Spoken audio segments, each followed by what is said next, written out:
苏将军，800里紧！大小姐少女自强，老夫人要您速回，带她入宫完婚。凤九颜策马于最前方，发丝羽衣摆飞扬，英气逼人间，携着一股子戾气。他和妹妹凤微强是双生子，但因着双生不祥，他自小被教养在外边。微强性子和善温婉，从不与人结怨。他想不通谁会伤害那样纯洁善良的人，他要将那人剥皮抽骨，剁碎了喂狗。少将军，已经跑死2匹马了，前方有客栈，要不先休整？跟不上就滚回去呀！蠢货，哪里还有时间休整？他现在背负的是凤家100多口的性命。百姓们纷纷驻足围观，想瞧瞧这天子娶妻的大场面。然而迎亲的人都到了，新娘却迟迟未出。凤大人，令千金这是怎么了？要不我去新房看看？这一直等着也不是法子呀。哎呀，真是贱内舍不得女儿嫁人的，她素来就是这样。我再让人去催催。正心急如焚时，一道人影从侧窗翻入。你是何人？母亲，是我。凤九颜揭下易容面具，露出那张风华绝代的容颜。九颜，我的女儿，你可算是回来了。九颜，委屈你了。娘知道你喜欢无拘无束的日子，如今却要你嫁入皇宫。母亲无需赘述，事情的前因后果我皆已知晓。眼下最要紧的是保住凤家。凤家交不出女儿，毁了皇家的婚，定会落得个满门抄斩的下场。微强现在如何了？还在期盼着上天垂怜微强自枪未遂还活着，还期盼着微强像小时候那样突然出现，唤他一声阿姐，我来看你了。但微强已经入土为安。其实这样也好，他受的苦太重了，苟活于世只会生不如死。那晚他是被人丢到凤府门前的，浑身的伤，衣不蔽体，胸前还被烙下。是谁害的他？可有线索？是独得皇上恩宠的皇贵妃。九颜，娘知道你从小就在军营历练，身手不凡，但后宫和战场不同，好好保全你自己就成。那皇贵妃嚣张跋扈，害人无数，可不管她多么罪行滔天，皇上还是将她宠到了天上，你可别与她斗。大婚暂停，咱家奉皇贵妃娘娘之命前来办差。听闻凤大小姐此前遭贼人所掳，皇贵妃为皇室名声着想，特命宫中女官前来查验。我凤家总共出过13位皇后，都有贤名。今日有人以我清白，想必我也有无风不起浪之嫌，否则为何就偏偏疑心于我呢？既是我一人之过，不愿陷整个凤家于不义，唯有以死明志。待我死后，我的尸体尽可让他们查验，如此也不致拖累凤家的名声。凤大小姐，事不至此，若您真是清白之身，便不要害怕验身。想来不可能是皇贵妃娘娘，她一个后妃怎敢越界？至于我这皇室3书6礼聘下的皇后，只能是皇上或者太后疑心，借了皇贵妃的名义。太监听到这儿，顿时后背发凉，他立即反驳：凤大小姐，你岂敢？如果是皇家疑心于我，我凤家的女儿不受这莫须有的污名，即便今日这婚不成，也要上云台山皇陵诉一诉这冤屈。皇宫凌霄殿，凤微强那个贱人，他真是这么说的？哼，他敢嫁进宫来，不怕大婚夜被拆穿？难道消息有误？他根本没有失真。喜轿抬入宫门，夫妻对拜。夫妻对拜时，风吹起他盖头的一角，他看到了暴君的脸，俊秀白净，眉眼温和，不似传闻中的暴力阎王模样。凤九颜面上没有丝毫波澜，心中稍有疑惑。男人也瞧着他，但只有一瞬便移开了，是个守礼的人。帝后大婚不只要拜天地，还要祭祖。2个时辰下来，凤九颜还撑得住，连双的腿已经麻了。进了新房，小姐，皇上和奴婢想的不太一样啊，看起来没那么凶神恶煞呢。真是有眼无珠，今日那位是瑞王爷代替皇上行礼的。什么？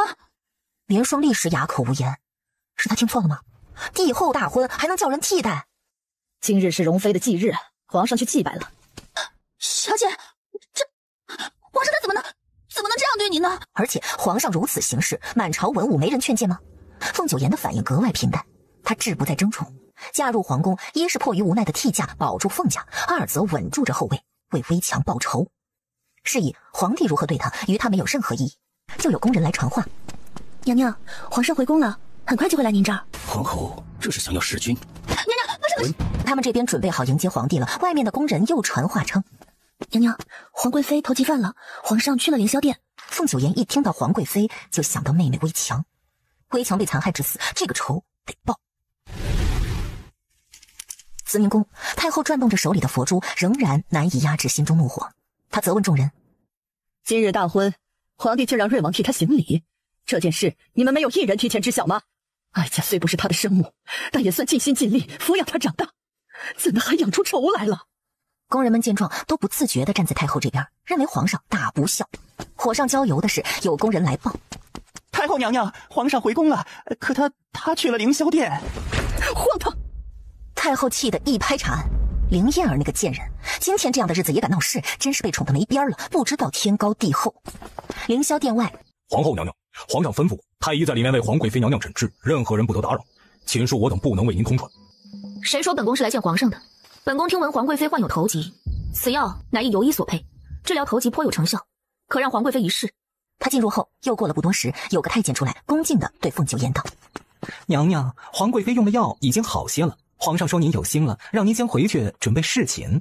眼看着到了子时，暴君还没来，凤九言随遇而安惯了，很快睡了过去。后半夜，身上突然压来一个人，粗重的喘息，粗鲁的举止，直接要来解他腰带。他顿时警觉清醒，本能地抽出枕头下的匕首。皇后这是想要弑君？娘娘，发生了滚！连说话说一半，喜帐中传出一声“滚”，是男人的声音。没长眼的东西，那是皇上！皇上，那个杀人不眨眼的暴君，都这么晚了，他怎么突然过来了？凤九言本可以试着挣扎开，但得知对方的身份后，他没再动了。黑暗中，他看不清男人的脸，但他身上的杀气很重。皇后，不解释解释。臣妾为求自保，随身带了这匕首，不成想惊扰到皇上。她终归不是妹妹凤微强那样的温婉女子，嗓音一点不婉转，就像一条直线，不像面对自己的夫君，倒像是面对一个毫无相关的陌生人。内殿没有掌灯，只有点点月光照进来，昏暗迷蒙。凤九言依稀看到男人坐在床边，外袍披散，有几分狂浪。突然，男人一个侧身，手执匕首，刀刃抵上他脖子。朕杀的最多的，便是那自作聪明之人。他一个轻身，单手抓着凤九言的脖子，将他抵在后面的床柱上，逼仄地困着他。您是皇上，您杀的都是该杀之人。那么，皇后，你该不该杀？他故意将语速放得很慢，如同拿着钝了的刀子行刑，折磨着犯人。凤九言感受着他的力道，不至于到窒息的地步，但也够他难受的了。臣妾的命在皇上手中，而非臣妾自己说了算。朕让你说，若是臣妾自己说，那便是不该杀。不该吗？朕可是听说，朕的皇后婚前遭人所掳，已然非清白之身。耳听为虚，臣妾是否清白，皇上一验便知。好，那便验上一验。话落，凤九言被掀翻在床。暴君的力气很大，还好是他，换作是宫中嫔妃，只怕要受伤。忽然间，一硬物抵上他腹部，更可恶的是，男人抓着他的手，让他自己握着，冰冷的匕首刀柄。耳边是男人恶魔般的低音：朕嫌脏，皇后自己动手。凤九言怒从中起，暴君竟如此没人性。他再次庆幸微强没有经历这些事。他握着那匕首，手微微发抖，那是愤怒所致。皇后，再不动手，朕不介意叫人帮你。暴君的声音传来，没有一点怜香惜玉。凤九言决绝地解开自己的衣带。今夜注定有一劫，凤九言料到了。说实话，比起被暴君破身，自己来也不失为一件幸事，至少不用忍受被人压在身下。随即，他一个用力，刹那间，一股力量蓦然袭来，紧握住他的腕部。真是个蠢女人！你是否清白，朕根本不在乎。既然你敢豁出一切非要做这个皇后，就别再犯上。比如，明知朕在凌霄殿，还敢去找朕。凤九言咬了咬牙，原来萧玉以为他那时是为了邀宠，因而特意过来教训他，好让他记住这规矩。想来那时萧玉说要他准备侍寝，也是故意骗他，白白给人期待，还真是杀人诛心呢。但这招只对那些想得到萧玉宠爱的人有用。皇上，臣妾知错，臣妾不会再妄图得到您的宠幸。皇贵妃是您心爱之人，臣妾会将她当作亲姐妹，像皇上您一样珍之重之。他说完这番话，男人果然不再刁难他。还真是凤家培养的好皇后。男人语气沉缓，喜怒难辨，旋即径直起身，先杖离开了。随后莲霜跑进来，这便是承宠后的模样吗？莲霜心中疑惑，又不敢疑心，暴君怎么结束的这样快？娘娘，奴婢伺候您净身。不用，什么都没发生。帝后大婚第2日，当拜见太后，但却只有皇后一人前来。臣妾参见母后。皇后不必拘礼，坐吧。皇上忙于朝政，有些事难免会顾及不到。皇后，你别在意。凤九颜面色平静，回了声是。和他聊了一会儿，太后发现这皇后怎么一直面无表情，像是冷着张脸，天生不会笑。毕竟平日里见到的妃嫔，一个个都笑得比蜜甜，会说有趣话，哪像这皇后，问一句答一句，否则就哑然无声。御花园的花开了不少，皇后，你陪哀家走走吧。是。太后以为到了外面，皇后的话会多一些，没成想还是如此，实在是扶不上墙。走着走着，几乎要穿过御花园，走到隔壁的御马场。忽然不知从哪儿冒出一匹疾驰的，太后只感觉到一股强大的力量拖着她的腰，带着她撤到一边，一个飞身上马背。凤九颜的御马之术在北大营中无人能比，即便是最烈的马也能乖乖听话。他2只手扯着缰绳，双腿夹着马腹，在马儿的剧烈颠簸中还能保持平衡。哎呀，天哪！皇后娘娘有危险！但不过几个眨眼的功夫，只见皇后又驾着马回来了，而且那马似乎很温驯，没再疯跑乱撞。娘娘，你没事吧？皇后啊，你这马术师从何人呐？臣妾儿时偷瞒着父亲，随舅舅学过骑术，只是些皮毛，能救下母后才是用之有道。娘娘有所不知，这是西域来的烈马，送来的那匹马中，就这头突然发了狂，奴才们合力都治不住。这母马有孕了，本就容易狂躁，并且西域到南齐，水土不服，也是诱因。回去后切莫打骂，给他多加些五桂草，让他单独一间马房，不出3-5日便可安好。而此时不远处观景高台上，皇上，皇后娘娘有如此介意，实在难得。雕虫小技也能入你的眼吗？那马惊扰了太后，斩了。另外，着皇后亲自监斩。皇上这样做，对娘娘有一些残忍。萧玉却已经拂袖而去，只留一个威严不容违抗的背影。不一会儿，有人来传皇上口谕：皇后娘娘，皇上已知晓您晨间救驾有功，特赏赐玉如意1对，另命您监斩那疯马。连双一听这话，心里十分憋闷。监斩的差事何时轮到皇后娘娘了？再说了，还是斩一头怀了孕的母马。暴君就是暴君，真是残忍不讲理。午后，御马场，娘娘，真不能收回成命吗？这可是上过战场的良马呀！凤九颜抓着缰绳，手掌轻轻抚过马腹，他的眼神透着股平静，与马儿对视。斩吧。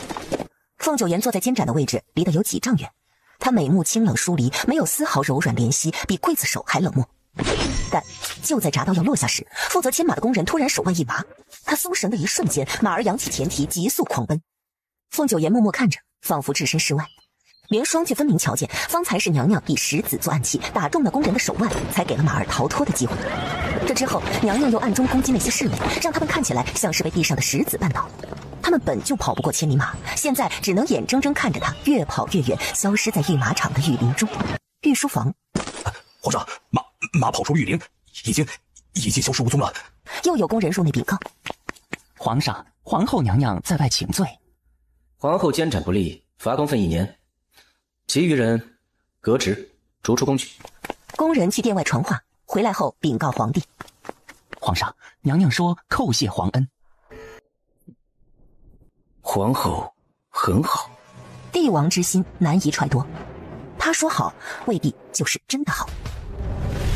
慈宁宫，皇后才入宫，上下都需打点，皇上罚她公分，让她如何治下呀？即便是太后，也无法改变皇命。凌霄殿，这绣的什么？正8时赶出宫去。这一日，绣坊死了13个绣女，宫中人心惶惶。晚间，皇帝来凌霄阁，皇贵妃撒娇道：“哎呀，皇上，那绣的东西太丑了，臣妾怎能转出门吗？你也觉得臣妾做错了吗？”杀了便杀了。突然，他往房门上抬眼一击，头一挥，绣中一枚暗器飞出房顶。凤九颜的轻功，连他师傅都称赞是难得一遇的奇才。他眼看正要离开凌霄殿，面前突降一道人影，挡住了他的去路。男人没有携带任何武器，掌心运气长缩，向着他攻来。凤九颜意识到此人很强，他也不落下风。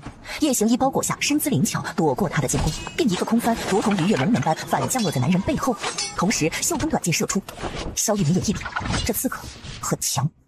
攻了速度在他之上，但并非没有破绽。他侧身躲过短剑，同时一掌落在刺客后腰。凤九颜往前一个趔趄，脚下一扭，迅速回身。他头发散下，在空中划过一道优美弧线。萧玉双眸微眯，女子吗？凤九颜眉头皱起，他腰后有旧伤，没想到对方会看穿并攻击他那旧伤。他究竟是谁？暴君身边的暗卫吗？永和宫。凤九颜一回来，连双马上伺候他更衣，将脱下的夜行衣藏起来。方才那男人的一掌令他旧伤复发了。凤九颜用热水沐浴，连双刚走出内殿，迎面瞧见一人，看来他便是皇上。连双第一次瞧见暴君的模样，惊呆住，没想到暴君长得如此俊朗。奴婢参见皇上。萧玉直接迈步进内殿，先前的刺客便是消失在永和宫内，却见热气袅袅中，浴桶中坐着一个人。皇上，娘娘在沐浴。凤九颜浸泡在浴桶中，背对着男人。皇上，久恕臣妾无法起身行礼。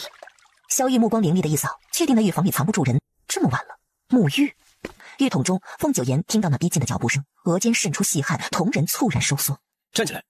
凤九颜双手一握，这是怀疑他吗？皇后没听见吗？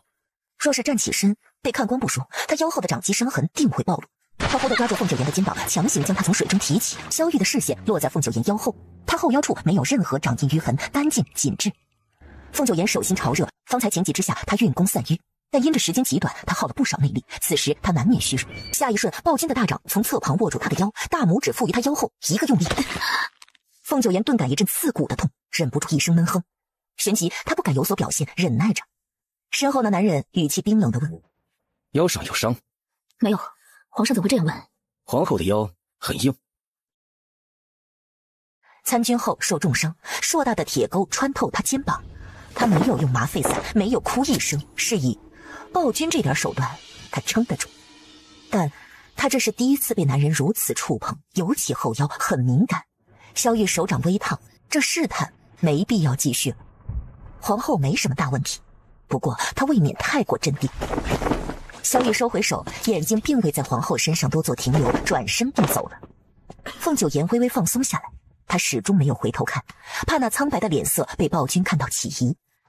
娘娘，他们不会再来了吧？太吓人了！暴君那么宠爱皇贵妃，如果知道娘娘意图行刺皇贵妃，只怕会将娘娘活剐了。娘娘，您这是受伤了吗？我需要运功调理，你去殿外守着。先前那个男人的功力很高，他强行化开男人的掌力，导致气血逆行了。原来后宫无主，皇上才将皇后金印暂且交给皇贵妃，让其行使后宫管理大权。可现在已经有您这位皇后了，皇贵妃还有什么理由霸占着金印？皇后娘娘，此事您该和皇上说说。皇上再宠着皇贵妃，也不能让人越权行事，乱了宫中法度呀。好事的妃嫔们走后，连双赶忙劝道：娘娘，您可别听他们怂恿，他们都是想利用您呢。凤九颜心中自有章程。御书房，他想要金印。是皇上，娘娘在殿外求见，就是为了那金印。可众所周知，金印在皇贵妃那儿，皇后这不是存心找事儿吗？告诉他，再这么不安分，朕索性废了他。是皇后娘娘，您还是请回吧。金印一直都是由皇贵妃保管，皇上不可能从她那儿收回的，除非皇贵妃自己不想要了。皇上，臣妾出嫁日，母亲劝诫，往之女家必敬必戒，无为夫子，以顺为正者，乃妾妇之道。是以丈夫所言，臣妾理应顺从。但入宫以来，太后也常言教导，夫为君，妇为臣。若丈夫行事不端，臣妾亦有拨正之责。今皇上宠一宫而废3000粉黛，难当明君之道，倒有效法纣王昏庸之行。金印落于凌霄殿，后宫无法各司其职，皇上大错。哎呦，皇后娘娘，您可别再说了。哼，皇后好得很呢。先说母亲教诲，她要顺从，摘清了凤夫人教女无方的罪孽；后又说是受太后教导，自己若罚了她，倒成了不敬母后的不孝帝王。她就这么想要金印吗？来人，奉陛下口谕，皇后言语无状，干犯盛怒，令其禁足永和宫，反省自宫，任何人不得探视，钦此。连双身子一颤，这不就是被打入冷宫？一回到永和宫，娘娘，您为什么要这样做啊？这对您根本一点好处都没有啊！永和宫清静了，这便是好处。娘娘，原来您不是真心想要金印啊，而是厌烦了那些每日来请安的妃嫔。可是这大家也太不值当了。不止，永和宫主位被禁足，反倒没那么多人盯着。之前有很多人盯着吗？东院墙角西院那棵老槐树，北边的房顶。娘娘，您的意思是那些地方都有暗哨？是皇上派来的吗？为什么呀？为君者大多疑心深重。那晚他夜探凌霄殿，虽及时化解，躲过了皇帝的试探，可皇帝还是留下了人手。奴婢知道了。如此一来，您不必每日去慈宁宫请安，那些妃嫔也不会来烦你，外面那些暗哨也会慢慢消失，这样您就有更多的时间做事了，对吗？不错。凤九妍眼神中掠过一抹肃杀，嚓，他手中的茶盏被生生捏碎了。若是不能为危墙报仇，他还有何颜面做他的姐姐？皇贵妃必须死！凌霄殿，哼，真是滑稽可笑啊！他莫不是想效仿祖上的孝贤皇后，以为剑走偏锋劝谏皇上就能博个好名声？哪怕是他这集万千宠爱的，都不敢那样对皇上说话。凤微强以为自己是谁？就是，河宫上下谁不知道，娘娘您是皇上的心尖宠，这金印不给您能给谁呢？还将太后娘娘搬出来，以为能仗着他老人家的事，殊不知皇上与太后早已母子离心。哎呀，行了，本宫烦了，你退下吧。是，娘娘。今夜你守好内殿，我出去一趟。娘娘，您出去做什么？先找个能埋尸的好地儿。凤九妍简单的易容后，在宫中四处探查，没发现适合埋尸的地方，倒是发现一处不对劲。华清宫有人，男人闭着眼，盘腿坐于白玉床上，他就是那晚打伤自己后腰的男人，是暴君的暗卫，他怎会在此处？突然间，男人蓦地睁开双眼，我不慎掉落，你可知出口？萧玉眼神微变，这宫女不知晓他身份。凤九妍确实不认识，眼前这人就是她的丈夫皇帝萧玉。她和萧玉拢共就见过2回，但是第1回新婚之夜帐内无光，第2回捉拿刺客那晚，萧玉站在他身后，他站在浴桶里，全程背对着萧玉，不曾转过来看他。同样的，萧玉也不知道，眼前这宫女就是他的皇后易容而成。萧玉飞身朝他而去，凤九妍胜在反应速度够快，接连躲过对方几击后，他空着的手持一枚银珠刺入萧玉后颈的穴位。那银针入体后，萧玉的胳膊短促的麻痹了一下，下一瞬，男人抓住他的肩膀，他被男人摔在了白玉床上，他手中银针抵在男人喉结处，那漂亮的眼睛冷酷决绝。再动一个试试。不服输。萧玉俊美的脸上一片愠怒，视线下移，比起被他所制，他居然如此无礼，如此不知羞耻，坐在了自己腰间。滚下去！萧玉的嗓音如破锣。天水之毒发作时，全身的气质都会有不同程度的损伤，此时他的喉咙如同被灌冰碴子划伤。他死盯着男人脖子上那道银线，天水之毒。这毒谁给你下的？找死！别动！记忆深处的痛意再次袭来，凤九妍不假思索，迅速将银针刺入男人的脖子、胸膛。总共10几根银针，他的速度极快。凤九妍救他是想问出下毒之人的下落，并且内心深处也是在弥补当初的遗憾。彼时没能救下的人，重来一次，他一定可以。千羽飞针，他这毒放眼天下，只有段氏一族的千羽飞针能逼退。为何不继续解毒？先告诉我，下毒者是何人？先解毒，不解这毒，你便不用出去了。好个恩将仇报！突然，凤九妍的视线落在白玉床上，蓦地发现机关貌似就在床上。他按下后，上面果然就出现了一道出口。萧玉眉眼一沉，立马追着他飞出。皇上，属下等人护卫不力，竟让刺客闯了进来。找到他，朕要活的。永和宫，娘娘，您走后没多久，桂嬷嬷就来了。太后让她送了一些珠宝首饰，将它们收好，他日再还给太后。无事，你且退下。是。突然，一只黑毛信鸽飞来，停在窗间上。凤九妍当即抓了他，取下他脚上绑着的密信。微强还活着。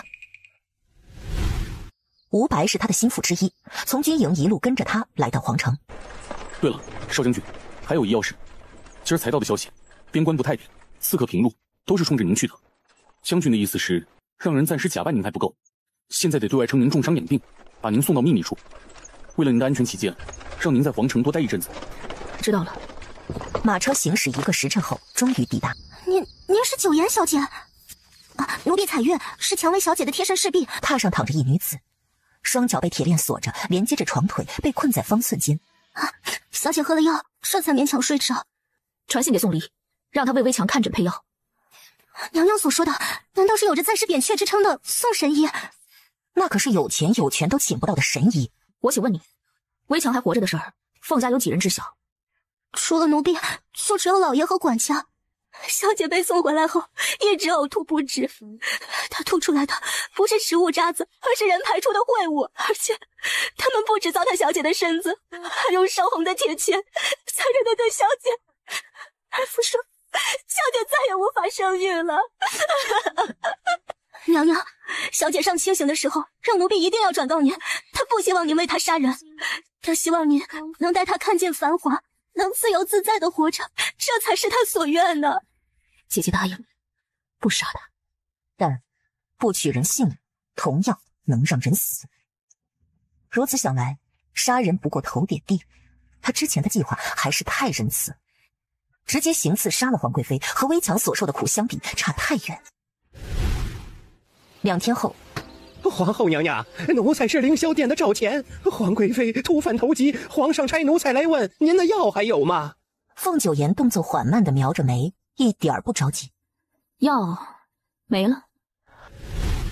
凌霄殿，皇贵妃因头疾而疼痛难忍，内殿太医正在为她施针缓解。派去永和宫的人呢？皇上，皇后娘娘说那药没了。让皇后滚过来。帝王一怒，没人敢耽搁。没多久，赵乾又回来了，他哆哆嗦嗦地跪在地上回话：皇上，皇后娘娘她闭门不见。带上侍卫去永和宫搜。永和宫，侍卫将内宫围住。凌霄殿，皇后怎么说？我启禀皇上，皇后说，她说巧得很，又找到一瓶药，她可以把药交出来。可是说，皇后娘娘要您答应雨露均沾。萧月薄唇似刀，眼眸压制着愠怒。先前皇后送的那药好用，他便让太医院研制，但至今没有成果，只因缺了几味重要药材。他还说了什么？皇上，皇后说您多犹豫一瞬，皇贵妃就多疼一刻。您若是不答应，她就是毁了那药也不会交给您。还说虽然君子一诺千金，可还是圣旨更可靠。要您光口头答应还不成，得下旨。一盏茶后，圣旨到了永和宫。连双跪在自家娘娘后头，压根儿不知道是怎么听完那圣旨的。他们拿了药，便赶紧折回凌霄殿。娘娘，您这么做实在太冒险了。关心则乱，皇上若真的宠爱皇贵妃，再苛刻的条件都会答应。至于他为何恰好有着治疗头疾的神药，则是因为他自己也有头疾，这药是某人为他特意配制。想起往事，凤九言恍惚失神，熟悉的心痛感再次袭来。可惜了，那么好的药便宜了皇贵妃。凤九言眼神微凉，便宜吗？哼，微强被折磨成那样，他不会让皇贵妃死得太爽利。这次的药里他加了些东西。皇上，皇后怎敢如此做？若是知道这样，臣妾就是痛死，也不愿你被他所胁迫。爱妃用了药，便好生休养着，不要思虑太多。那皇上，您真的要如皇后所愿，去宠幸她吗？已经下了旨，均无戏言。皇帝离开后，娘娘，皇后若真的得了皇上的宠幸，您在宫里的地位就不是独一份了。皇上怎么可能宠幸她？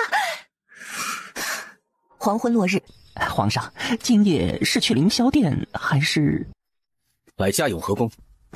刘世良赶忙跟上，内心一片惶惑。什么？皇上这就要去宠幸皇后娘娘了？在南齐，妃嫔侍寝有2种方式：一是皇帝去妃嫔所居处一起用晚膳，而后就寝，并留宿妃嫔寝殿内；第2日直接晨起上朝。2是到了睡觉的时辰，由太监们将侍寝妃嫔运至帝王的寝殿紫宸宫。侍寝完，再由太监们运送回去，没有多余的温存。前后所留的时辰通常不会超过2个时辰。一般而言，前者是皇帝真心喜爱，后者是皇帝例行公务。可若是皇后侍寝，则是第1种，哪怕皇上不喜欢皇后，也得亲临皇后寝宫。皇上，侍寝的娘娘到了紫宸宫了。到了紫宸宫，你是何人？皇后呢？臣妾是江嫔，是皇贵妃宫里的。臣妾见过皇上。皇后呢？回皇上，是皇后娘娘安排臣妾侍寝。皇后这是做什么？欲擒故纵吗？事实上，江嫔也很意外，她没想到自己能得到这侍寝的机会，她激动极了，又怕遭人截胡，没有告诉任何人，包括平日里最要好的皇贵妃。入宫这么多年了，皇上一掀开帘子，还问她是谁。皇上，萧逸转身背对她，吩咐刘世良送回去。不，皇上，臣妾是被皇后娘娘安排来的，臣妾不是自个儿来的呀。皇上，你别送臣妾走，臣妾已经等了好久。萧玉却早已迈步离开。烧了。萧玉嗓音低沉，冷冷地瞥了眼内殿。娘娘啊，您快别拆了，皇上他来了，来的比他预料的快。都退下。臣妾见过皇上。怎么会是他？第一次交手后，是他先入为主的以为这个男人是宫中侍卫，但一个养尊处优的帝王居然有那么高的武功。皇后是要一直这么盯着朕吗？请恕臣妾无礼。这是萧玉第一次近距离的看他这张脸。突然，萧玉冰冷的手指抬起他的下巴。凤家几代贤后大多容颜清丽，不求貌美，到了这一代却挑了他这美艳的入宫。凤家人之心昭然若揭，送这样的女子入宫，怎可能不争宠？谁给你的胆子，把人送到死神宫？臣妾按照宫规行事，不知何错之有。皇后不清楚朕的规矩，朕该好好教你才是。皇后初入宫，不知规矩，便是身边人失职。来人，将皇后的婢女都拖出去，杖责。臣妾擅自将江嫔送至紫晨宫，是臣妾无知所犯之错。但臣妾斗胆，敢问皇上，江嫔如何了？皇上不会是直接把江嫔赶出了紫晨宫吧？朕的龙床不是随便什么人都能上的。他这相当于是承认了。凤九妍认为让他宠幸谁，他就得宠幸谁。单凭这，凤九妍就该死。江嫔不是随便什么人，他的父亲是北大营的重将，10多年来驻守边关，几次命悬一线。江嫔的2位哥哥都死在了战场上。此次北营军与梁国交战，大获全胜，但江嫔的父亲却失了一条胳膊。即便如此，他仍然没有申请调回皇城养老，依旧要守在边关。儿女行千里，父母忧之，何况皇城与北大营相距7指千里。江家只有一个女儿在皇城，江嫔举目无亲，江父本就挂念，如今又失去一条胳膊，本就心智全无。臣妾见识浅，听闻将军打了胜仗，上位者就会犒赏嘉奖。臣妾不知皇上会如何赏赐江嫔的父亲，可臣妾认为，如果江父只是为了金银，大可不必上战场，以致父女分离。萧玉眼神沉重，他一把掐住凤九妍的脖子。好得很啊！皇后不只要控制朕的后宫，还将手伸向前朝了。这些事，你都是从何知晓的？后宫不能干政，皇后这是犯了大忌了。这些都是家书中提及。家书？皇上，这便是老爷今日送来的信。蔷薇吾儿，此前你言想尽皇后之责，将妃嫔们当作姐妹关怀，为父深感欣慰。特此查到些许，万望能助你。之后的内容不只提到江嫔，还有其他几位妃嫔，似乎真的把她们当姐妹，想了解她们。哼，真是朕的好皇后，做得这般面面俱到。她没那么好诓骗，随即让人去对照字迹。等待结果的过程中，他看皇后倒是镇定得很。回皇上，确是凤大人的字迹。凤九妍则半低着头，脸上没什么表情。倒是一旁的莲霜冷汗直冒，因为那封信是娘娘提前吩咐他，让他按照老爷的笔记仿造的。他能得夫人赏识，其中一个原因便是他能模仿说话。除了臣妾之前说的那些，选择江嫔还是因为她平日与皇贵妃交好。臣妾私以为，皇上看在皇贵妃的面子上，也会爱屋及乌，善待江嫔。皇后过犹不及。萧玉不喜欢江嫔，但更不喜欢她这个皇后。不过萧玉也不得不承认，他先前所说有关江嫔父兄的那些话，真的入了萧玉的心。那便请皇上信守承诺，按照圣旨所言，继续雨露均沾。既然你要朕雨露均沾，朕今日便歇在永和宫。皇帝留下，绝不是为了宠幸他。江嫔才被赶走，皇帝就临幸他这个皇后，势必加深江嫔对他的误会，并且让其他妃嫔都以为他在拿江嫔当邀宠的垫脚石，从而越发孤立他。怎么，皇后不愿意？皇上，臣妾此前言语无状，干犯盛怒，一代罪之身日夜反省，实是不配伺候圣驾。皇后倒是有自知之明。摆驾，去凌霄殿。皇帝走后，连生整个人都散架了似的。娘娘，吓死奴婢了！娘娘，皇上没有宠幸江嫔，你想让他打破皇贵妃独宠，便是失败了。不仅如此，既得罪了皇上，又与皇贵妃江嫔有了嫌隙，我们的处境岂不是更糟糕了？江嫔与皇贵妃走得近，近水楼台先得月。但凡皇上对她有意，早已宠幸了。啊？那您明知道皇上不会宠幸江嫔，还安排她今夜侍寝啊？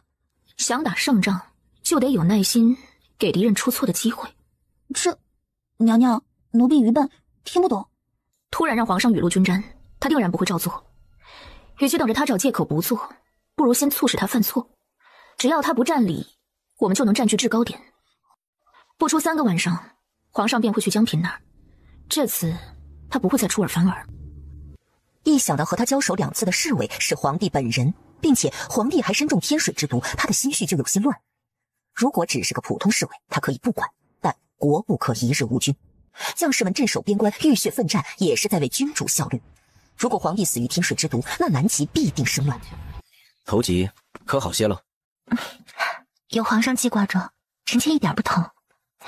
皇上今晚就留在臣妾这儿，好吗？却只见帝王眉眼阴厉，好似在想什么该死的人。其他人都想留他，唯有皇后说是戴罪之身不配侍寝，却好似巴不得他赶紧走。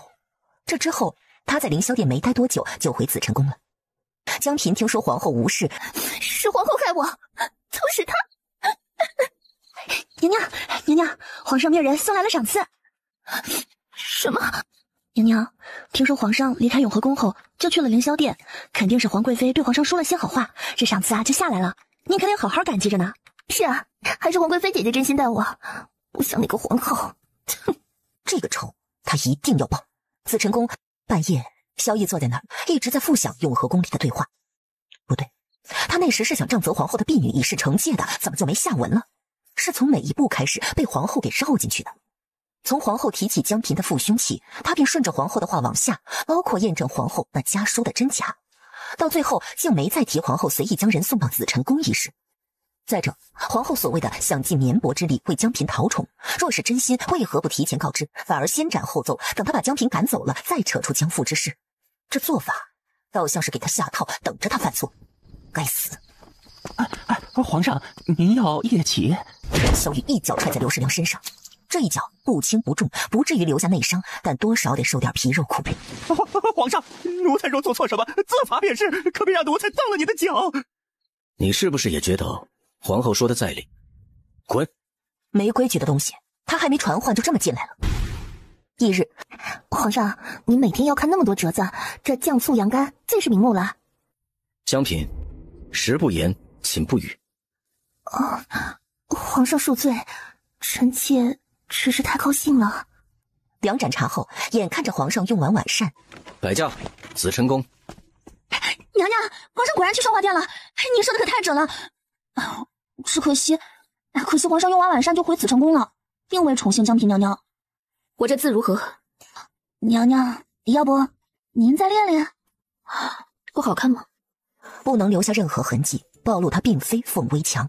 娘娘，皇上去双华殿，王贵妃那边一点动静都没有，看起来完全不在意。转头一看，娘娘已经换上了夜行衣。娘娘，您又要出去啊？打算就一个人。紫宸殿，一支利箭射在殿门的门口。有刺客！何事？皇上，刺客留下了此物。明晚亥时，华清宫为君解毒。哼，他竟还敢来！看来是已经知道他的身份，居然直接把字条送进了紫宸宫。次日晚上，华清宫他们立即把人围了。一起上！随着一记迅猛的破空声，凤守言手里的九节鞭如同长蛇挥出。半个时辰后，院子里侍卫们横七竖八地倒在地上，但都没有致命伤。若不欢迎，我走便是，何必如此大动干戈？让他进来。狭长的眸所视着凤九言，阴郁又张扬。不怕朕杀了你？杀我？除非您不想活了。闻言，萧玉脸上没有怒意，反倒有一丝欣赏。那晚让你解毒，你逃了，如今为何又改变主意？那晚我以为您只是个侍卫，后来知道您是当今圣上，为了南齐的江山社稷，我得救您。过来。鞭子解下，放在一边，而后他拿出银针。请您宽衣，凤九言捏着银针，熟练地扎入萧玉的几个穴位。萧玉又感觉到那股暖意，像骄阳融化他体内的寒冰。死毒无法一次性清理，今日到此为止。10日后，同样的地方与时间，我再为您施针。突然，男人扣住他的肩膀：“您这是何意？没见过河还没过，先拆了桥的。”抓了你，朕才安心。萧玉到底是男人，力气很大。拿下刺客！眼看着侍卫们就要来捉拿自己，凤九言冲破他的桎梏，一把扯下他的裤头腰带。萧玉立即空出一只手抓住了裤子，这才防止他滑落。凤九言如同狡猾的泥鳅，一下便正步一跃而出。给朕杀了他！那女人竟敢扯了他的腰带。这一刻顾不上能否解毒，对那刺客的杀心已经超过所有顾虑。那10几个高手侍卫回过神，立马追出去。可这个时候再追，哪里还能瞧见刺客的身影？萧玉坐在位置上，注视着刺客遗留的九节鞭，视线冷冽。皇上，属下无能，没能将刺客捉拿回来。每人50丈。翌日，刘公公，皇上爱喝本宫做的这汤，您就给送进去。娘娘，咱家有句话，您别不爱听。皇上答应皇后娘娘雨露均沾，您那双华殿已经得了恩宠，这之后就轮到其他娘娘了，您要知足啊。不是皇贵妃让皇上临幸本宫的吗？永和宫，娘娘，这是江嫔派人送来的，请您务必品尝。先前那汤里就有滴水观音，幸而凤九言行走江湖那些日子，就养成了饭前验毒的习惯。掺了滴水观音的解药。解药？娘娘，难道江嫔知道的？很明显，派人下药的是他。本性不坏，爱憎分明。双华殿，娘娘，解药已经掺在汤里送过去了，皇后娘娘应该会没事的，您别担心了。皇后竟然知道本宫的父兄。刘世良差不多是将皇后的原话说给他听了。最令本宫意外的是皇后娘娘，没想到她是真心想让皇上雨露均沾。继江嫔、娴妃之后，萧玉又去了其他几位妃嫔那儿，每次都只是用晚膳，绝不多留。是夜，圣驾降临舒贵人处。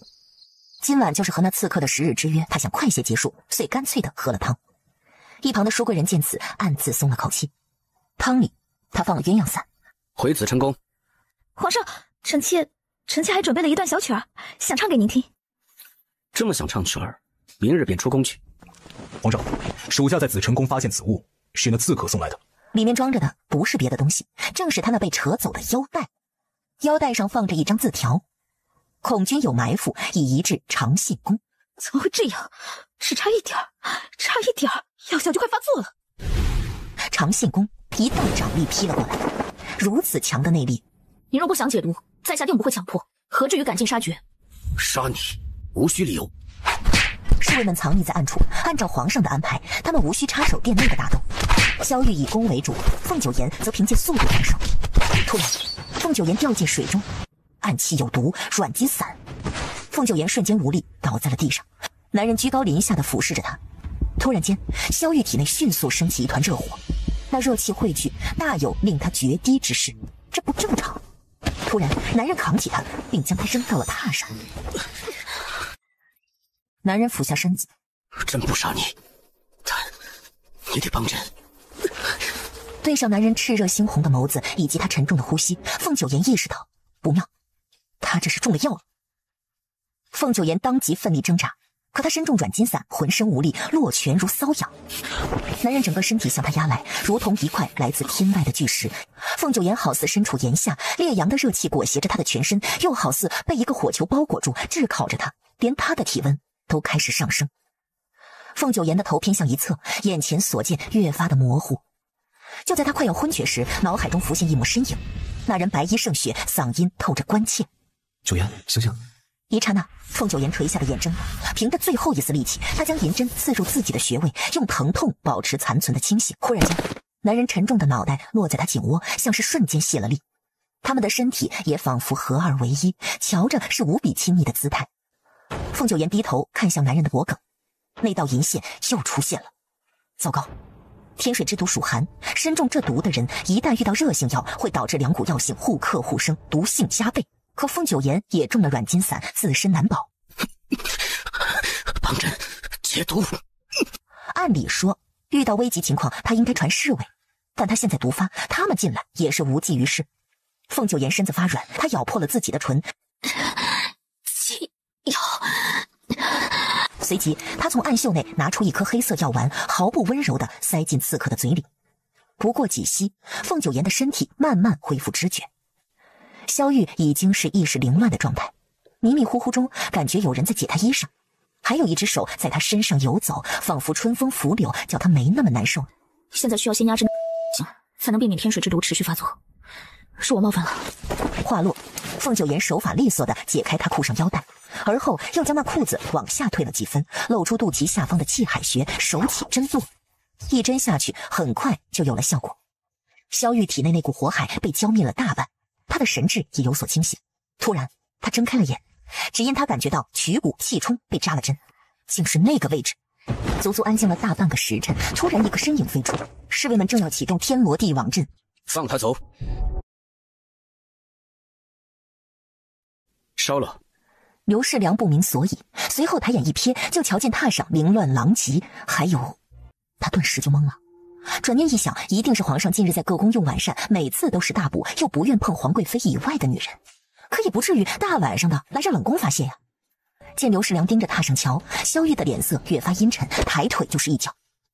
哼，管好你的眼睛，否则朕不介意挖了他。皇上息怒。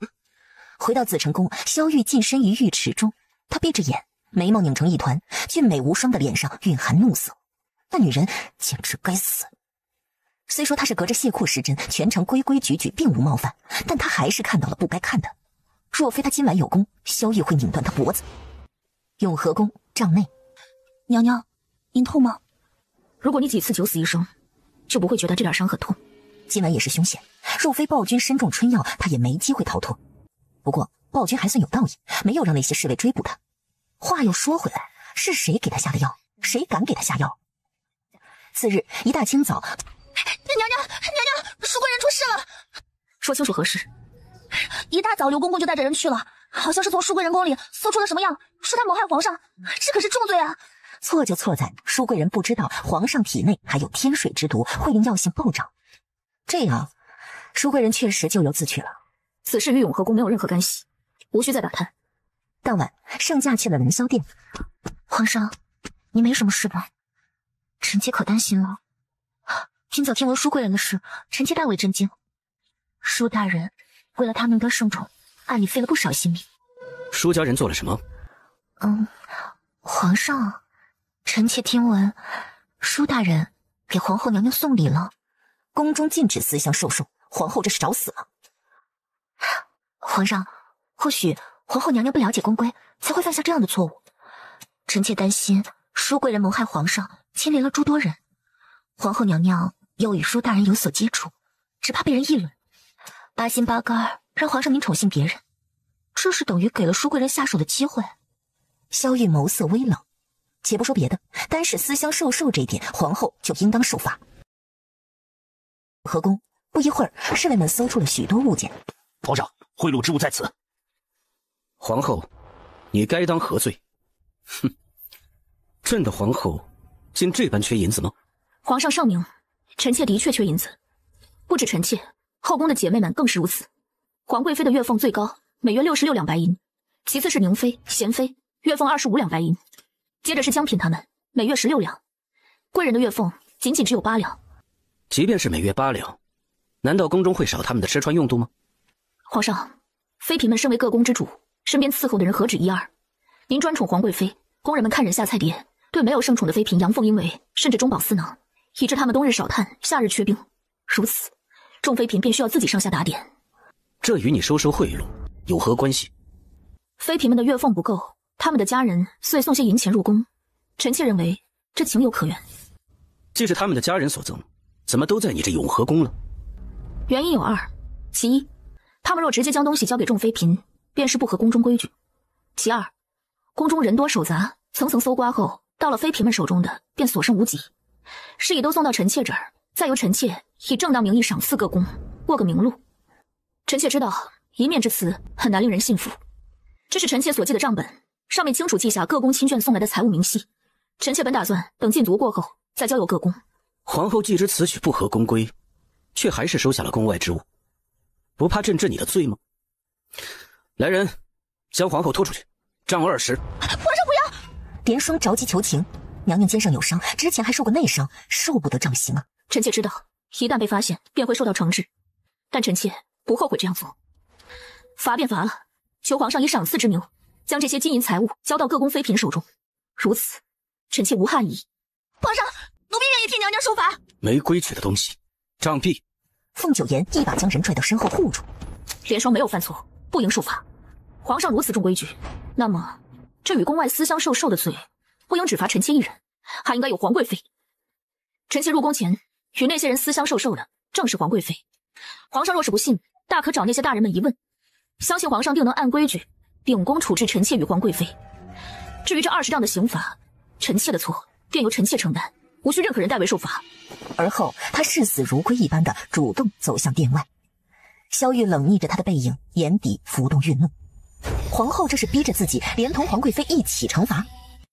凌霄殿，娘娘，永和宫那边有消息了，皇上他没有怎么惩治，只罚了皇后抄宫规100篇。娘娘，皇后拿您也私相授受的事要挟皇上，皇上为了避免您受罚，所以才能轻饶了他。皇后怎会知晓本宫的事？她在调查本宫。贱人，是不是忘了还有把柄在本宫手上？陈和，去把那东西拿来。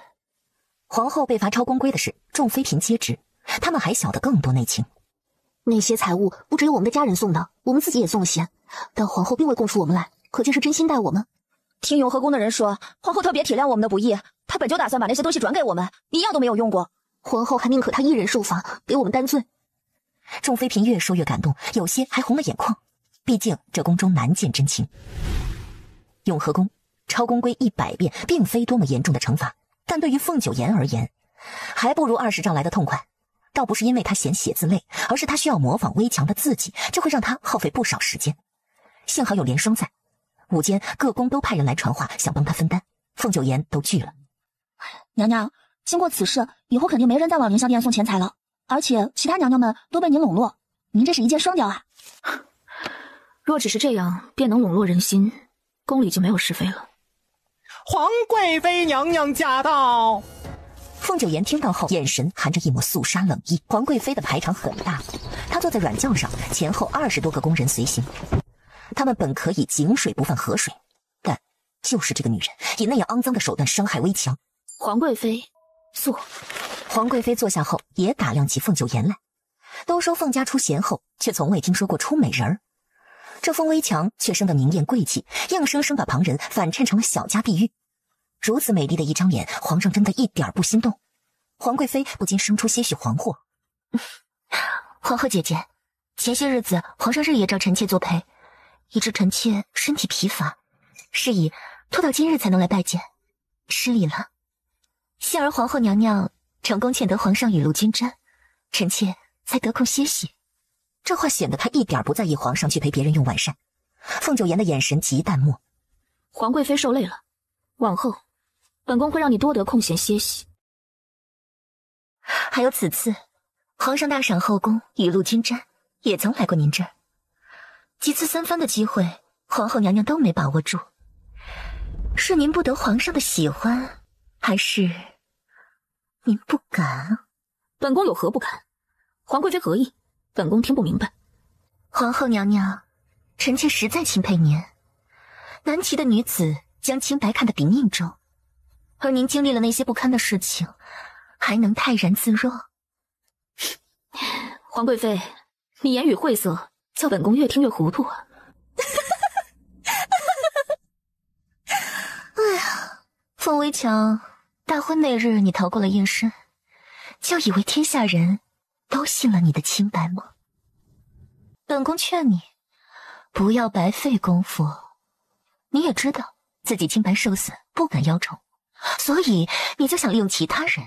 你以为靠着胁迫皇上雨露均沾就能分去本宫的宠爱？瞧瞧，那些庸脂俗粉，就算给他们机会，皇上也只是与他们用膳，未曾碰过他们一根手指头。甚至皇上见过他们后，只会更加觉得本宫可喜爱。皇上还是忍不住来找本宫了，哄本宫别生气呢。本宫何时清白受损？皇贵妃，你对本宫的误会很深。皇后娘娘的记性这么差吗？那么，臣妾不介意帮您回忆回忆。而后，他让婢女春和送上一份礼，打开后是一件粉白的小衣，上面染了斑斑血迹，还有几个属于男人的手印。凤九言当即认出这是妹妹微强的小衣，像是微强受辱所穿。你在害怕？皇上雨露均沾，妃嫔家眷不再向凌霄殿进献财物，你分明是在意的，但你口是心非。即便在意，即便很想除掉本宫，却还要装作一副不在乎的样子。皇贵妃，你就像一条被驯服的家犬，明明害怕，还要抖着腿冲人吠。你说什么？我说你像家犬，光长着利齿，却不会咬人。皇贵妃一口一个本宫清白受损，你有什么证据？只靠着这件小衣，但是谁能证明当时发生什么？谁能证明这是我的，而非有人伪造呢？最重要的是，关于我被山匪所掳的传言，人们早已忘却，总是揪着过去不放，便是你无能了。春和，回凌霄殿。一掌下去，徒手批毙了查案。娘娘，皇贵妃如此嚣张的送来这东西，不怕害人一事被揭穿吗？的确不怕。皇贵妃笃定凤九言不敢把这血衣拿出去指证，事实也确实如此。若将血衣拿出来，便是向所有人承认凤微强的确被山匪毁了清白。所以，为了微强，为了凤家声誉，他不会这么做。难道就没有什么治得了他吗？耐心些，等他出手。几天后，紫云宫，太后，皇后娘娘大婚前那件事，其影响不容小觑呀。太后您有所不知，这2日宫中关于皇后失节的传言又甚嚣尘上了。啊，怎么会如此？皇后知道吗？必然又是凌燕儿弄出来的。阅书房，宫中流言，皇贵妃那边处理的如何了？回皇上，方才凌霄殿那边来人传话，皇贵妃奉旨镇压流言，但屡禁不止，是以无能为力。晚间，圣驾来到永和宫。近日宫中有你的流言，你可听说了？臣妾有罪。自你入宫，后宫就没有过个安宁日子。朕已遵从先帝旨意，娶了你凤家女，但你若德行有失，朕也能废了你。皇后，你自己说，那些流言有几分真假？萧玉说过，他不在乎皇后清白与否，那是他这辈子少有的心软。只因他的生母也曾陷入同样的困境，却没人相信他。因此，大婚那晚见皇后那般豁得出去证明清白，他没有追究下去。但眼下这件事已经闹大，臣妾的确被山匪掳走过，但山匪只是掳走臣妾，不敢对臣妾做别的事，因而臣妾仍是完璧身。若皇上不信，大可让嬷嬷们查验。来人！萧玉下令，随后就有2个嬷嬷进来了。2刻钟后，回皇上，虽内婢有损，但皇后娘娘并未行过人事，这点奴婢们十分确信。臣妾恳请，今夜验身之事不叫他人知晓，否则哪怕臣妾清白之身，也难挡人心猜疑。即便你真的清白，宫中流言已经传出，这是你招来的祸事。若不能平息此事，朕依旧会废后。臣妾认为，应彻查散播谣言的始作俑者。这谣言你查得清吗？查不查得清，也请让臣妾一试。皇后就不怕查不出结果，反倒让这脏水更浑吗？怕，但更不甘心。臣妾不愿为这莫须有的罪名向那些造谣生事者妥协。他这话触动了萧玉内心深处的弦。若是母妃当初也能如他这般想，或许就不会。好，朕便解了你的禁足，让你查。皇后，莫要让朕失望。紫晨宫，萧玉睡得极不安稳，久违的梦魇重现，吞噬着他，撕扯着他。脖子上的银线渐渐浮现，他的天水之毒发作，视线落在了悬挂着的九节边上。已经过去12天了，那刺客一直没消息，他是不准备来给自己施针解毒了吗？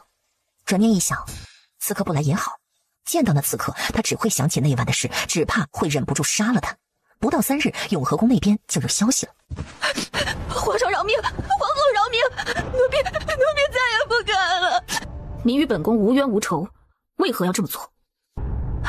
奴婢看不过皇后娘娘胁迫皇上雨露均沾，这才动了歪心思。娘娘，您大人大量，饶了奴婢吧。拉出去斩喽！凤九言脸色骤变，暴君急着处置着宫女，是想维护皇贵妃。皇上不能斩。皇后是在对朕说不？皇上应该清楚，一个小小的婢女如何敢做这样的事，臣妾不信他背后没有。皇后，只是几句谣言，让一个宫女赔条命给你，足够了。旋即，那婢女就被拖出去了。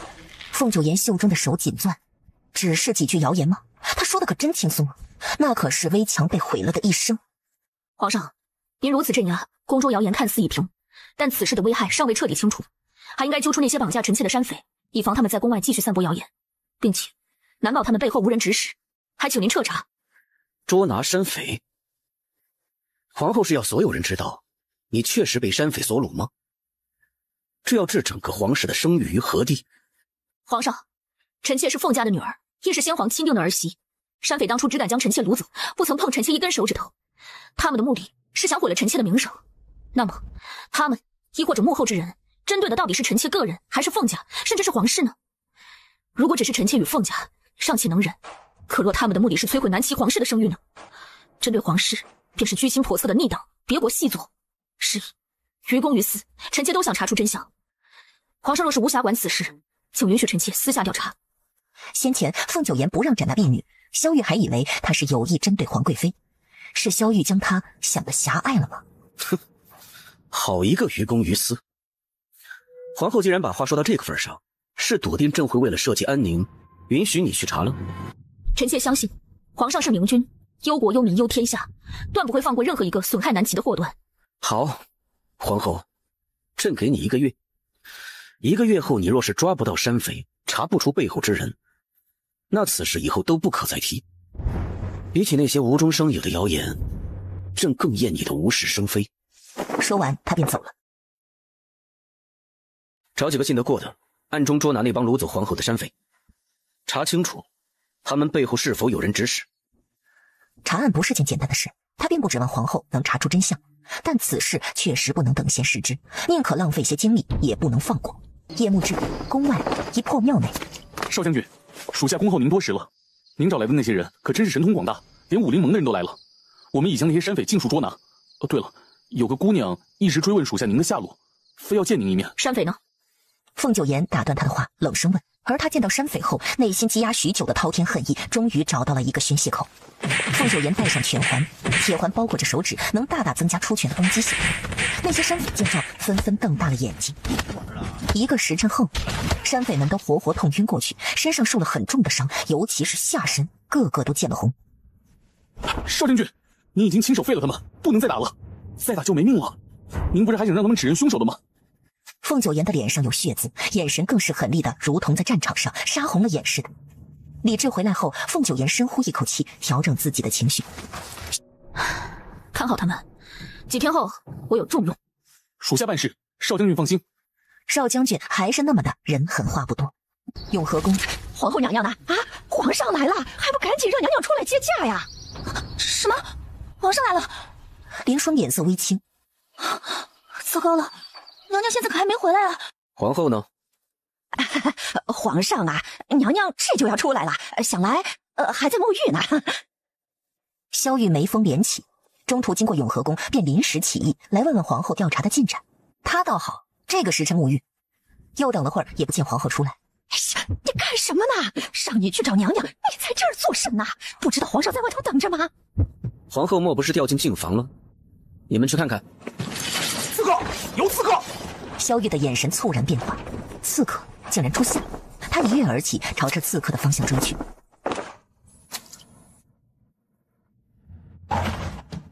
奴婢参见皇上，皇上万安。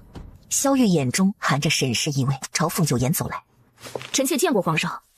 刚从禁房出来吗？是的，皇上。有血腥。凤九妍呼吸的节奏微变，沾了那么多山匪的血，又没有清洗沐浴，肯定会有血腥。臣妾鬼水方至。萧玉眼眸轻眯，凝视着凤九妍。这已经是那刺客第2次出现在永和宫附近了，怎么就如此凑巧？突然，男人抓起他的一只手腕，他像受了惊，瞳仁放大。皇上！男人的手指压在他腕部，这是在探他的内力。凤九妍身体紧绷着，一动不动。幸好抓的是他的左手，而不是戴过拳环的右手。不一会儿，萧玉松开了他。表面看，凤九妍并无内力，要么他真的不会武，要么他的内力已经深厚到能自控的程度。皇上这样看着臣妾，是有什么要问的吗？皇上，又发现了刺客的身影，往紫晨宫去了。闻声后，萧玉当即转身离开。看来真是他多想了。一个是武功高强，能打败他几十名禁军侍卫的刺客；一个是只懂得舞文怒墨的深闺世家女。他们身上根本没有什么相通之处。行了，没事了。娘娘，您在这儿？那刚才那个刺客是吴白，你之前见过。原来是吴大哥啊！可他不是留在凤府了吗？凤九言微微松了口气，好在他这次把吴白带进宫，让他熟悉宫中大概，以便将来与他里应外合。他又料定暴君生性谨慎，没这么容易打消怀疑，就让吴白假扮他，继续制造假象。另一边，追查刺客的侍卫们一无所获。这一夜，紫晨宫内极不安宁。萧玉看着手中的酒节鞭，思忖着：刺客在宫中潜伏是为了什么？总不可能只是为了解他的毒。3日后，皇上，皇后娘娘派人传话，已经抓到了那些山匪，稍后会让他们指证幕后黑手，请您过去观审。萧玉倏然抬眸，视线凌锐冷厉。他派出去的侍卫到现在一点消息都没有，皇后这么快就抓到了吗？他怎么觉得自己被皇后摆了一道？永和宫不止太后和皇上在，皇贵妃也在。凤九言命人将山匪带过来，只带了那山匪首领过来问话。那日掳走臣妾的山匪，父亲已将他们尽数捉拿。他们行踪诡异，事情过去几个月才得以找到他们，也幸得皇上允诺，臣妾才能得到一个证明清白、找出真凶的机会。经审问，这些山匪供述，指使他们掳走臣妾、造谣臣妾失节的，正是皇贵妃身边的赵钱。霎时间，萧玉眼神似刀刃，凌厉地投向凤九言。是他查出来的，还是在构陷凌霄殿？赵钱？怎么会是他？实则皇贵妃眼底深藏森冷，难怪凤薇强这贱人敢把事情闹大，直接告诉太后皇上她被山匪掳劫。原来他掩藏了清白已毁的事实，避重就轻，只谈掳人一事。带赵钱。赵钱，5个月前可是你叫山匪掳走皇后？冤枉啊，太后，冤枉啊！奴才即便狗胆包天，也不敢做出如此之事。奴才在宫中伺候主子，不曾与宫外那些人有过往来。太后，皇上明鉴呐！凤九言料到他不会轻易承认。凤九言拿出山匪的供状，丢到赵钱面前。赵钱，好好看看这些画押，找你来便是让你们当面对质。你也瞧瞧，可认得此人？没错，就是他。我记得他鼻子上那痣。那天就是他拿了好多黄金来让我们掳走一个姑娘，我们不知道那就是凤阁大小姐啊。太后，不是臣妾偏袒凌霄殿的人，而是臣妾觉得奇怪，如此各执一词，该如何取信呢？赵钱的为人，臣妾不好置评，但这些山匪平日里鸡鸣狗盗，满口胡言，他们的证词，官府好像都不怎么信的，何况英明如太后、皇上呢？哼。总要受些皮肉之苦才会说实话，把赵钱送进慎刑署审问吧。太后，你爱护皇后娘娘，难免关心则乱，请恕臣妾斗胆，就这么把人送进慎刑署，岂不是屈打成招？如此手段下获得的供状，怕是难以令人信服。皇上，臣妾说的对吗？此举不妥。太后脸面微青，皇上真是一点情面都不给他留啊！凤九言手心发凉。皇上明知赵钱出事，皇贵妃也难辞其咎，所以这就要保赵钱吗？不过今儿这人他是保不住了。宣称见过赵钱，那你可还记得那天是几月几？记得，是10月10。每年10月10都是拜山头的日子，兄弟们正吃喝着，赵钱他就来了。皇后娘娘，要不臣妾这就命人去到内务署，让他们将10月10那晚的抽着功名册送来。那便有劳皇贵妃。不一会儿，名册拿来了，但结果是没有赵钱的名字。凤九言面上淡漠，仿佛一个没有情绪的木头。名册上没有赵钱的名儿，他早已知晓。赵钱，本宫最后问你一次，你确定10月10你人在宫中吗？奴才回皇后娘娘的话，确实如此。皇上，臣妾要传人证。准。传金娘子。这位赵公公，你可认得？认得。10月10，赵公公来到馆内，是草民伺候了他一整晚。你胡说！贵人们若是不信，草民能说出他身上的那几颗痣，还有他给草民的一颗金锭子。赵钱，你本来的确可以做得天衣无缝，但你错在不该色迷心窍。那山匪说赵钱拿了许多金子找到他，而方才金娘子也说赵钱给了他一个金锭子。两者拿到的金锭子都是同一批，也就是说，只要把金娘子手里的金锭子和山匪手里的核对，就可以证明赵钱就是那个送金子的人。这同一批炼出的金子又何止一二？奴才只是碰巧有了那锭金子，这怎么能证明？请丰隆钱庄掌柜。曹民见过皇上。这是皇后娘娘要的账本。10月10日那天，一次性取走100斤的客人只有1位，因而并不难查。上面还有客人的签名呢。皇上，奴才比对后，这钱庄上的签名正是出自赵公公之手。赵钱和山匪凌迟。皇上，杀一个赵钱容易，再想找出他背后的势力就难了，望您三思。皇上，哀家同意皇后说的，一个奴才怎会有这么大的主见呢？恐怕有人指使啊。皇上，臣妾也同意严审赵钱，此事真是细思极恐。今日在场所有人不可传论此事，一切到此为止。且慢，皇后是在质疑朕的判决吗？凤九爷满眼冷漠地看向他，这就是他和万千将士效忠的君王吗？他不只是暴君，更是昏君。赵钱身上背负的不只是指使山匪掳人的罪名。先前臣妾问过赵钱，他坚称10月10在宫中当值，后来查过宫门进出名册以及凌霄殿的在职名单，都能证实他所言。可事实却并非如此，这说明皇贵妃身为一宫之主，御下不严，同时执掌金印，管理后宫，宫中却发生出入宫门造假之事，便是失职。看来平日里他只知媚上祸君，而没有尽到宫妃之责，如此妖妃，理当严惩。皇贵妃失职，于凌霄殿反省起过。扶哀家回慈宁宫。哀家老了，没人愿意听哀家说话了。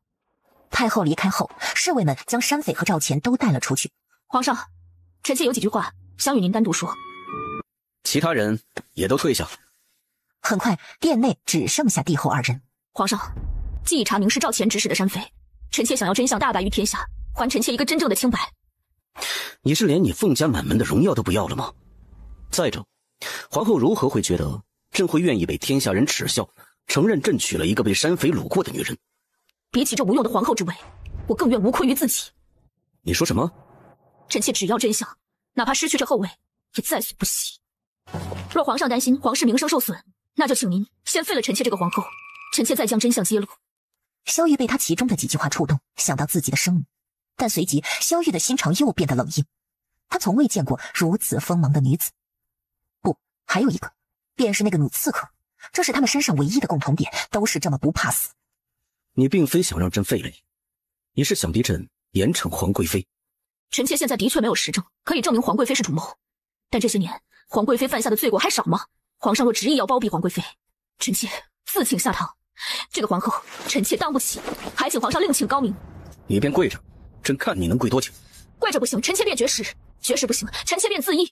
另外还有一事，臣妾忘了告诉您，那些山匪并未全被抓住，不巧押送途中跑了3个，还顺走了好些钱财。想必皇上也听说过3人成虎。你故意藏起他们，还给了他们钱财。皇上，臣妾只是以其人之道还治其人之身，造谣生事只要有一张嘴就成。何况臣妾只是让他们说出真相，也不算造谣。但听过的人会如何传说，臣妾就难以保证了。威胁朕？你是真不怕死吗？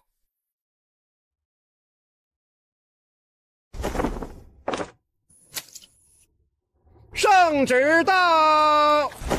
娘娘必定是皇上的赏赐，方才在太后和皇后面前，皇上不得已罚您闭门思过，现在就来哄着您啦。皇贵妃接旨。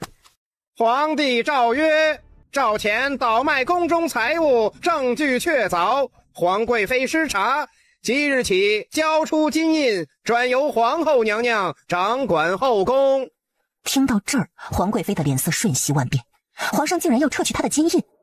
至此，圣旨还没宣完，令将皇贵妃降为贵妃。什么？凌霄殿内的众人皆面露惊愕。赵钱犯错，皇贵妃怎会受到这样严厉的惩罚？臣妾接旨。宣旨的工人走后，贱人，宋维强这个贱人，他到底和皇上说了什么？皇上从未这么对过本宫，从未。娘娘息怒，皇上还是宠爱您的。滚，都滚出去！慈宁宫太后，凌霄殿那边有新消息，皇贵妃被降为贵妃，金印也被收了。不，你可能是做给哀家瞧的。皇上喜欢的狐妹子，简直喜欢到了心坎上。他舍得罚她，你瞧着，说不定没2天就去凌霄殿哄着了。紫晨宫，皇上，赵钱自尽了。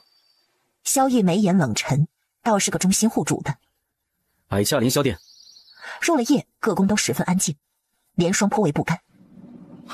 娘娘，方才听闻皇上又眼巴巴的去了凌霄殿，定是去哄美人了。真是可恨，王贵妃这样的祸害，偏偏有人无限度的宠着。还没结束。这批兔子不错，够劲儿。正好这几天来了个口味刁钻的客人，就喜欢这样的糙汉子。等等，这是哪儿啊？我们不是逃出来了吗？你们是谁啊？这儿可是个好地方啊！山匪们意识到不妙，不好，这是进了南窑子了。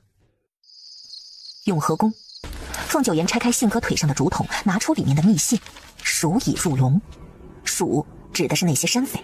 兵不厌诈，他骗了那些山匪。进了地下南昌馆，他们会被拔去舌头，挑断手筋脚筋，每天被折磨，直到死。但即便山匪得报应，凤九岩仍然没有一丝喜悦。凌霄殿，宫人都在外伺候，连春和都被屏退。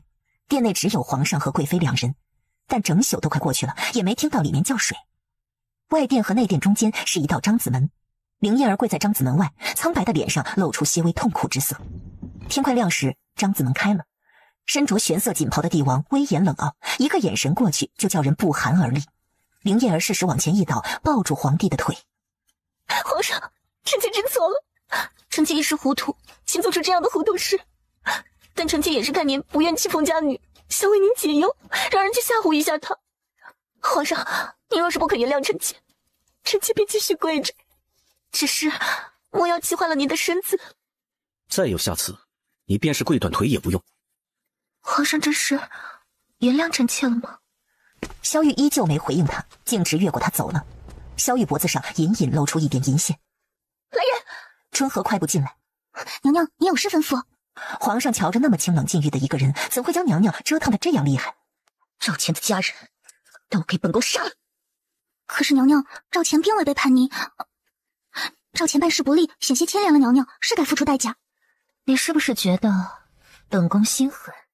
奴婢不敢。本宫这叫防患未然，难保赵钱没把本宫的事告诉家里人。他死了，也难保他的家人不会闹事，用那些秘密威胁本宫，所以他们都得死。紫晨宫，属下无能，没有找到那些山匪，既没能在皇后之前找到山匪，也没能找到皇后藏起的3个人。朕的暗卫竟不及一个女子。属下等有负圣上所望，自当立法。萧玉那墨黑的眸子深邃如渊。事情发展到这一步，看似没有联系，却隐隐的环环相扣，都在皇后的算计之中。知会皇后，朕去永和宫用早膳。永和宫，皇上第一次来用早膳，饭桌上十分安静，萧玉不说话，凤九岩也一言不发，更别指望他会给皇帝添菜，有时甚至还会和皇帝抢同一盘菜。凌霜好几次眼神示意娘娘，让娘娘稍微热情些，说几句话暖暖场，但娘娘置若罔闻。突然，娘娘张嘴了，凌霜正期待着什么，却听再添一碗饭。凤九岩是习武之人，胃口比寻常女子大很多。在他添了第3碗饭后，萧玉抬眼而视，他去别的妃嫔那儿用膳，他们几乎都不怎么吃，有些还亲自伺候着给他布菜，而且个个都是小鸟胃，几口便说饱了。唯独皇后不同，好像自己是来同皇后抢食的，吃得这样快，还这样多。都退下。下人离开后，他眉峰皱起，对凤九岩道：“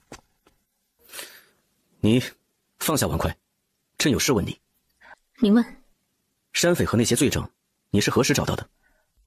出事后，臣妾的父亲便一直在寻找。朕给你1个月期限调查，你并不着急，因你早已调查好一切。皇后，你这是罪犯欺君。臣妾无意欺君，顶多是没有将调查的进展一一向您禀明，那您也没问，不是吗？不管怎样，这件事情到此为止。朕已经惩治了贵妃，你也该交出那3名山匪了。是，他要山匪没问题，但是要到此为止，不可能。萧玉来永和宫是为了试探皇后有多少隐瞒，可皇后全程镇定从容，没有露出一丝惊慌错乱，看似无懈可击，却也恰恰说明萧玉的感觉没错，皇后是个心思深沉、富有算计的人。用完早膳，萧玉要去上朝。赵钱犯事，贵妃无辜，但朕还是罚了她。是以你切不可欺她。在这宫里，有些人你动不得。凤九言眼底深藏肃冷戾气，动不得，那他还偏要试试，也想看看萧玉能护着贵妃到几时。皇帝走后，莲霜不禁抱怨起来：“娘娘，奴婢听闻那赵钱昨儿就自尽了。娘娘，您知道吗？皇上昨晚留宿凌霄殿，一宿都没回紫成宫。他那么宠爱贵妃，咱就算有金印在手，都很难动得了他吧？把那副碗筷丢了。”随后他转身进了内殿，提笔写信给吴白，让他准备3句难诗。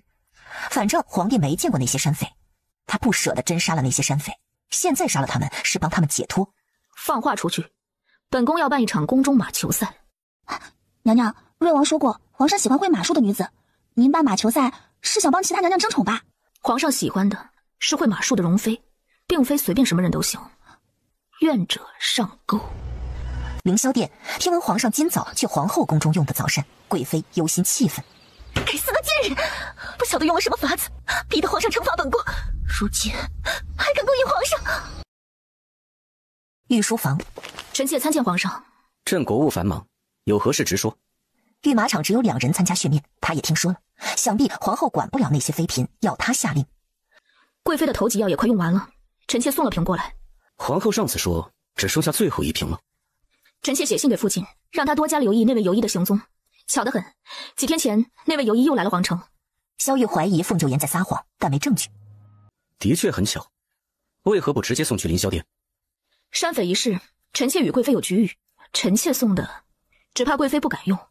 萧玉眉眼间附着深意，凤九言倒是考虑周全，但关于马球赛的事，他却只字未提。那些女人闹得厉害，凤九言治得住？药已送到，臣妾告退。凤九言走后，刘世良也是困惑满满。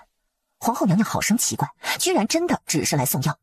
据他所知，现在就2个人参加马球赛训练，其中1个还是病殃殃的贤妃。先送去太医院，太医确认无误后，再送去凌霄殿。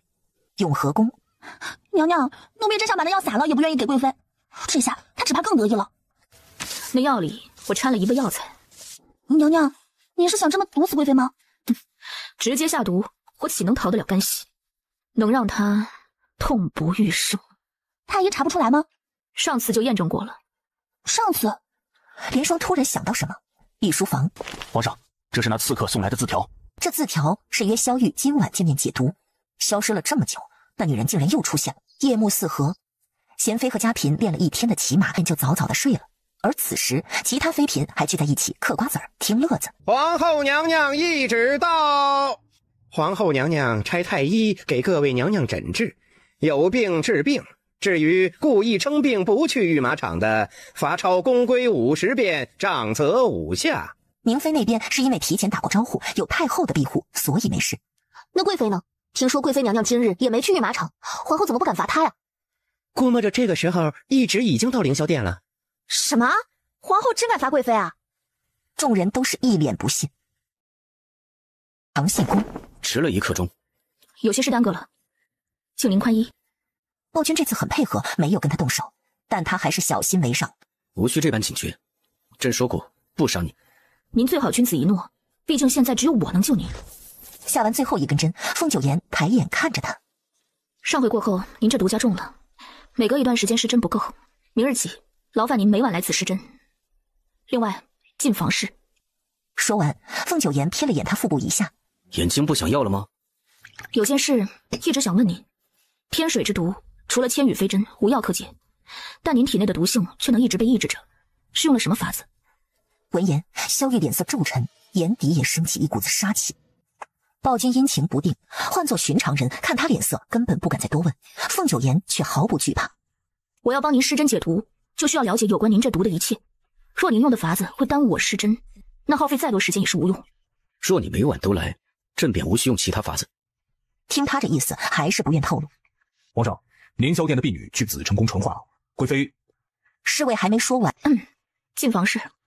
闭嘴！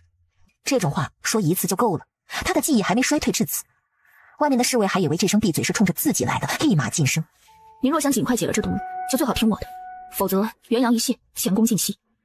现在正是关键时候，任何事不得打扰。他说的无比认真，其实都是刻意扯的谎。目的便是除了解毒，就是要将她拖在这儿。萧玉的眼神冷冽逼人，他现在动不了这个女人，还得靠她解毒，不然以他这等狂妄嚣张的气焰，不知死了几回了。凌霄殿，皇上呢？他可来了。紫成宫那边，刘公公还是没能传上话。娘娘，许是皇上真的累着了。对，定是累着了。等明日定要把皇上请来，让他好好看看皇后到底对本宫做了什么。虽说那五板子行刑的工人只是走个过场，压根儿不敢碰到他身子，可是他被迫趴在那木凳上，实在是奇耻大辱。他就是没挨打，也要说自己挨打了。事实上，萧玉在长信宫解毒，将近子时才回紫晨宫。皇上，凌霄殿那边出事了，皇后娘娘下令打了贵妃五板子，贵妃让人来请您做主，可您不在，奴才也不好擅自违抗皇后。竟有此事吗？皇上，皇后娘娘到了，让她滚进来。随后，凤九言走进内殿。皇后，你做的好事，连朕的贵妃都敢动。凤微强这贱人死定了。臣妾只是按宫规行事，臣妾虽执掌金印，说到底是皇上暂交给臣妾的大权。贵妃不守宫规，岂非不敬交予臣妾大权的皇上？萧玉眼神冷冽，审视着不紧不慢辩解的女人。好一个伶牙俐齿！既然你这么想办马求财，朕让你办。但昨日的事，朕不希望再发生。既挨了板子，宫规就不必再抄了。身为皇后，应当温良，以德服人，而不是靠严刑逼迫。臣妾遵旨。皇上，贵妃对此不满意了，她还得参加马球赛。还有，昨晚挨的板子算什么？朕还要上早朝，下朝后再来看你。凤九言白天大多在御马场，晚上则去长信宫给皇帝解毒。他每天都是批阅完奏折就过来了。凤九言有意骗他，但失真频率不能太高，便用药浴、药熏等其他法子。只要凤九言说有效，那便是有效。每次药熏完都是将近子时，暴君再有精力也没法折腾，因而已经连着好些天没去过凌霄殿。凌霄殿，娘娘，很晚了。皇上好几日没来。回娘娘，皇上国务繁忙，这半个月每天都在御书房批奏折到很晚。这天下朝后，瑞王兴致盎然。皇上，听闻宫里进了几匹汗血宝马，我们已经好些时日没有比试过了。你若输了，便有罚。如此，可还敢比？臣未必会输。御马场，皇后娘娘，皇上来了！嫔妾方才瞧见皇上骑马的身影了，好近啊！可惜您方才不在。她身为妃嫔，一点不知矜持。贤妃提醒她，小声些吧，可别让奴才们瞧了笑话。啊，巧得很，本宫方才也碰到了皇上，这会儿应该是往东边去了。嫔妾该去练习了。而此时，休息处那边的妃嫔们才晓得皇上来了御马场，他们激动不已，他们十分懊悔，就不该偷懒的，否则还能见到皇上。紫晨宫，皇上，您今儿还要出去吗？萧玉站在宽衣长镜前，看了眼整体着装。他甫一离开紫晨宫，潜伏在暗处的小鹿子就跟了上去。小鹿子有武功在身，懂得隐藏自己的气息，可还没跟几步，他就把皇上给跟丢了。于是乎，只能回到凌霄殿禀告。你确定皇上离开紫晨宫了？大概往哪个方向去的？是华清宫吗？他深得皇上宠信，知晓皇上有时会在华清宫的地下暗室里调养。好像不是。春和猜测，娘娘，皇上会不会去容妃的故居了？你为何这样想？奴婢也是揣测，皇上的异常好像就是从在御马场见了嘉嫔开始的。许是因为嘉嫔的缘故，皇上越发思念容妃娘娘，便去故居怀念寄哀思。容妃。殊不知，皇帝此时并不在什么故居。萧玉来到长信宫，却不见那女人的身影。只见桌上放着药熏，底下压着一张字条，请自行使用，另切记防侍。真是越来越敷衍了，拿着药熏就想糊弄他吗？还有，那刺客不提防侍会死，他萧玉是这么贪慕女色的君王吗？萧玉的眼神携着一股子躁意，顿生毁天灭地之感。宫外，凤九言与宋离相约在城郊酒馆内。宋离是凤九言行走江湖时认识的，那时他乔装成男子，化名苏焕，刚推开雅间的门，迎面便是一道劲掌，出招极狠。凤九言反应甚快的出掌对上，眼角的余光瞥见宋离被五花大绑在椅子上，嘴巴也被塞上了布团。姓苏了，你大爷！跟你打个招呼而已，没必要动真格的吧？谁大爷？行，我大爷，你是我大爷。这么多年面具还没换呢，看来你也没混出个什么名堂，还是那么穷酸。哼，不像本公子。想死吗？苏兄弟，不是我不提醒你啊，是他太卑鄙了，一路跟着我过来，还把我给捂了。红衣男子直接坐在窗边，临风吹着，发丝飞舞，颇有几分公子风流。旁人怎么也猜不到，他就是首富之子江林。怪我卑鄙吗？苏焕，是你小子做事不讲究，消失了这么多年没信儿，我们怪过你吗？上回你一纸书信，我们就帮你巡山匪找线索，那个金娘子可还是我找着的，你倒好，一句谢谢都没有，又藏起来了。江林这话说的没错，苏兄弟，你既然回来了，就该给我们一个信儿。这几年江林以为你死了，还给你建了衣冠冢，每年召集我们一帮人去祭奠，弄得大家伙都以为你没了。衣冠冢？窗上坐着的江林不无心虚地摸了摸鼻子，凤九言也没工夫计较，大恩不言谢，上次的事的确多亏你们相助，他日必约你们出来好好相聚，但今晚我与宋神医有要事相商。听你这意思，是觉得我碍事想赶我走了？好，我走。亏我还派人帮你保护那位姑娘，帮她买了不少补品和药，我这一腔真心真是错付了。苏焕，你记着，我江离绝不是你呼之则来挥之则去的。城东木莲酒家给你的谢礼就在那儿了，上好的料子最衬你的美貌。江林这下可高兴了，他走后，宋离才有机会说正事儿。那位姑娘的病情很重，下猛药好得快，痊愈的可能也大，但会伤及她肺腑。说是按照寻常的方法治疗，至少得3-5年，但能痊愈到什么地步，我也无法确保，得看调理的如何，需要你拿个主意。寻常治疗即可，我不希望他再受病痛折磨。宋离会意。我以为你是想从他口中问出些什么，如今看来，他是你一位重要的人。是，很重要。那位姑娘就交由宋兄了。今日我来见你，还有一事请教，或需要一种药。与此同时，城东木莲酒家，江林拿到一个锦盒，打开后，里面不只有制衣的布料，还有一张图纸。细看了看，竟是两国几支商队的路线，那可是他们江家一直想要的机密。苏焕这份礼真是送到他心坎上了，这个朋友没白交。紫晨宫，萧玉坐在金漆雕花的龙纹椅上，手里把玩着那熏香，这是他从长信宫带来的，还没有用。皇上，您不点什么？那女人的话只能信一半。那女人似乎是想拖住他，但不知他想做什么。在没有查清楚那刺客的来历前，萧玉也不介意陪他玩玩。继续盯着他，记住，宁可跟丢了，也万不可让他发现。那刺客现在能每日为他解毒，便不能惹恼他。等到萧玉这毒解完了，再动手抓人也不迟。御书房内，凤九言一进去就看到皇帝坐在案桌后，贵妃站在他身侧，两只眼睛红红的。臣妾拜见皇上。皇后好大的威严，以后朕去御马场也要经过你的准允吗？凤九言从容不迫道：臣妾的权力只在管理妃嫔宫人，不知皇上为何有此误解。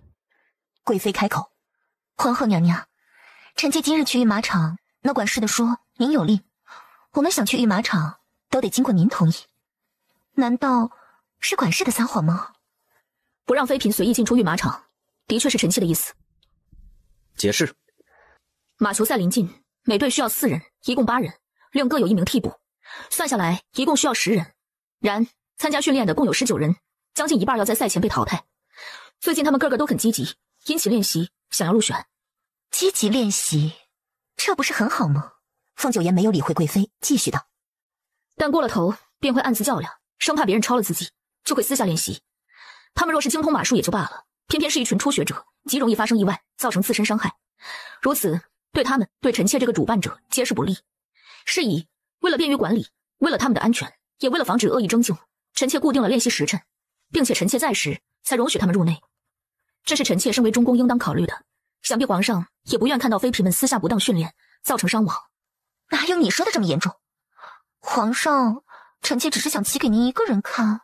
贵妃若只想取悦皇上一人，倒也不必特意在白天去御马场，尽可带金乌西鞋，拉上帐幔。放肆！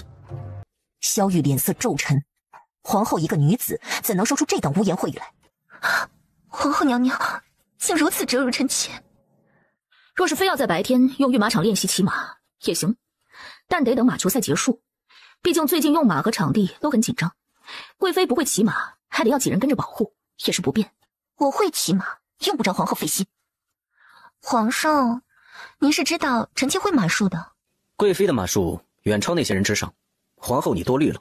既如此，贵妃无需参加选拔，10日后直接参加马球赛。皇上，臣妾不愿。那就只能等到马球赛结束后了。御书房外，莲霜见自家娘娘出来，赶紧迎上。马球赛名单加上贵妃。几天的训练后，马球赛如期而至。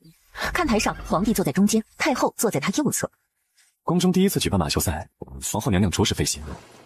的确是头一遭，比之凤家历代所出的贤后，也是前所未有。连失几球后，贵妃的脸色难看到极点。贱人，她看到了是凤微强，每次都是凤微强从她手里抢走了球，但她不自己射门，而是交给嘉嫔。果然，她就是想帮嘉嫔争宠，让嘉嫔出风头。贵妃阴冷地扫了眼东侧那块地，比赛前她让人偷偷弄了些特殊的石头，另外嘉嫔身上也被她下了雪兰香。再过一会儿，嘉嫔所骑的马受到雪兰香刺激就会发狂，待会儿她只要看准时机，趁着马儿发狂之际将嘉嫔引到赛场东侧，那么只要嘉嫔被摔下，必然非死即伤。时机差不多了，突然他的马扬起脖子，旋即抬起前蹄，如同被某种神秘力量控制，也追着那马球而去。更可怕的是，他的马也失控，旋即有人被生生摔下。贵妃从发现马不对劲到坠马不过几息，她根本来不及控制马，且左胳膊咔嚓一声，她的骨头好像断了。贵妃痛得大喊：“她的脸，她的胳膊，为什么会变成这样？摔倒的应该是嘉嫔，怎么连她也……她身上明明只有一丁点雪兰香，为什么她的马也发狂？”跳！凤九妍拉着嘉嫔一起跳下马背，在地上滚了几圈。娘娘，带嘉嫔回帐篷，让太医给她看看。是娘娘。娘娘，您没受伤吧？要不要紧？只见娘娘脖子上有的抓痕都出血了。凤九妍没有回答，直直地看着赛场东侧。只见身着龙袍的帝王丝毫不嫌弃贵妃满身血污，将人横抱起来。传太医！皇上太过分了，那么多太医全都去医治贵妃，用得上吗？娘娘，你也需要太医看诊了。他的确用得上。贵妃是被活活痛醒的，她脸上的伤从眼角蔓延到下颌，很长但不深，好好治疗还有望恢复。但胳膊处的伤就触目惊心了，皮肉外翻，最深的能依稀看到白骨，十分骇人。好痛啊！皇上，臣妾好痛啊！萧逸就坐在小榻旁，皱眉听太医的禀告。皇上，娘娘胳膊上的伤口太深了，需要缝合呀。那就缝。可皇上，娘娘体内积着一种药，名为助魂散。方才臣查过，它出自娘娘平日里服用的头级药。这助魂散的确是有益气养神之效，可是它性活泼，极易与许多的药材相互起作用，产生毒素，其中包括麻沸散。也就是说，娘娘的伤口得生缝。皇上，若是再不缝合，贵妃就会失血过多，这事就危险了。缝。按住娘娘，切莫让她动弹。看到太医拿着针线靠近，贵妃尖叫：“别过来！”旋即帐篷里充斥着惨烈的喊叫，外面的人听了都觉得毛骨悚然。这声音传得很远，太后正在凤九妍这儿关怀她是否受伤，听见贵妃的惨叫，心里顿觉畅快。凌燕儿那个贱人，竟然也有今天。皇后，你好好歇息，哀家去看看嘉嫔。是。送走太后，凌霜大大松了口气。娘娘好险啊！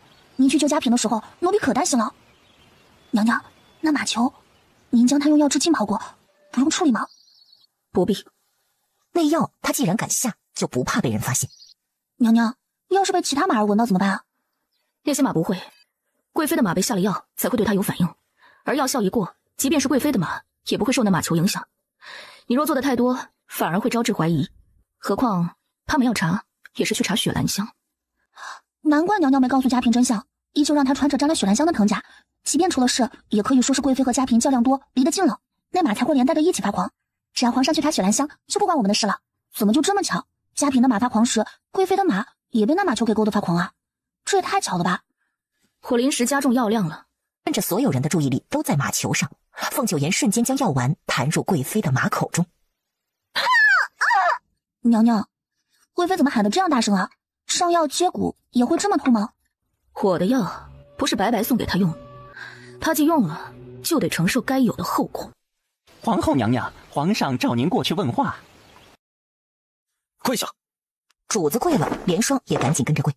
朕说过，贵妃若有任何闪失，拿你试问。臣妾的确难逃其责，任凭皇上责罚。但今日之事并非普通坠马，若是不查出真相，哼，你怎知这不是普通坠马？赛前嘉嫔来找过臣妾，彼时她的藤甲就有股特别的香味儿，臣妾觉得在哪儿闻过，一时想不起来，以为那只是普通的脂粉。马球赛开始后，臣妾心不在焉，一直在想那究竟是什么气味。眼看对方一直得筹，才不得不停止胡思乱想，投身于比赛中。这也能解释凤九妍为什么在上半场毫无表现，下半场突然发力，频频给嘉嫔传球。萧玉没有打断他的话，便是容许他继续说下去。再后来，嘉嫔的马表现异常，有狂躁之症，臣妾这才想起嘉嫔藤甲身上的异味是雪兰香，因此臣妾营救嘉嫔时，先让她脱了藤甲。所以你明知藤甲有问题，却没有深查。臣妾一开始并不知道那是。你当朕是傻子？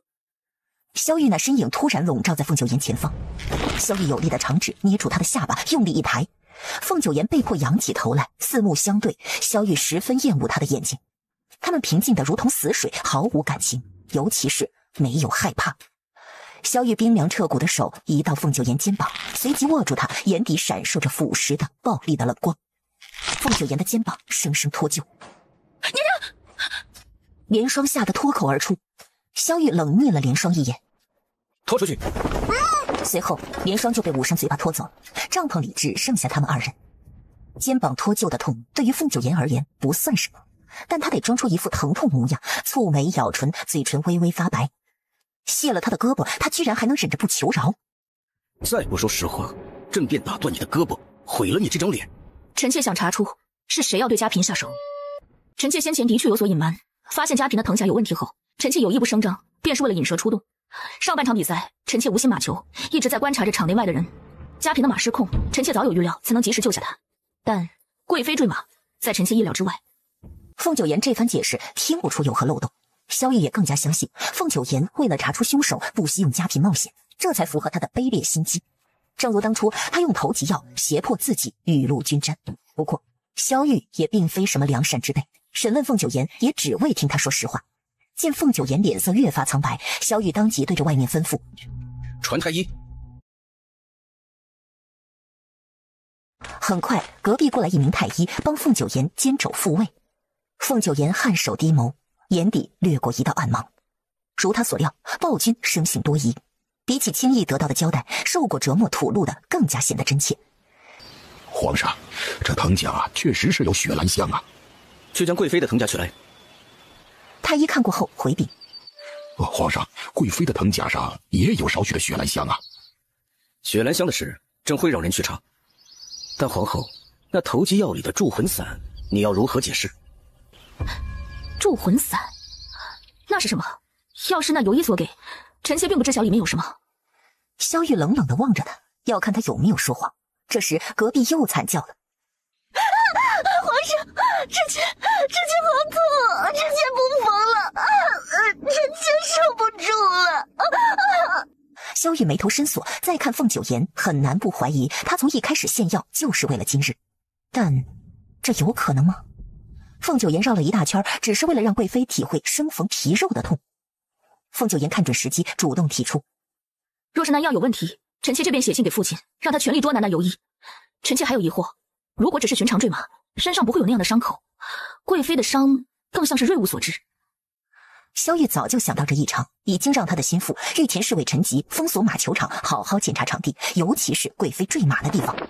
不多时，陈吉入内禀告：臣妾先行告退。在外面候着，朕一会儿还有事问你。是。凤九妍面不改色地离开。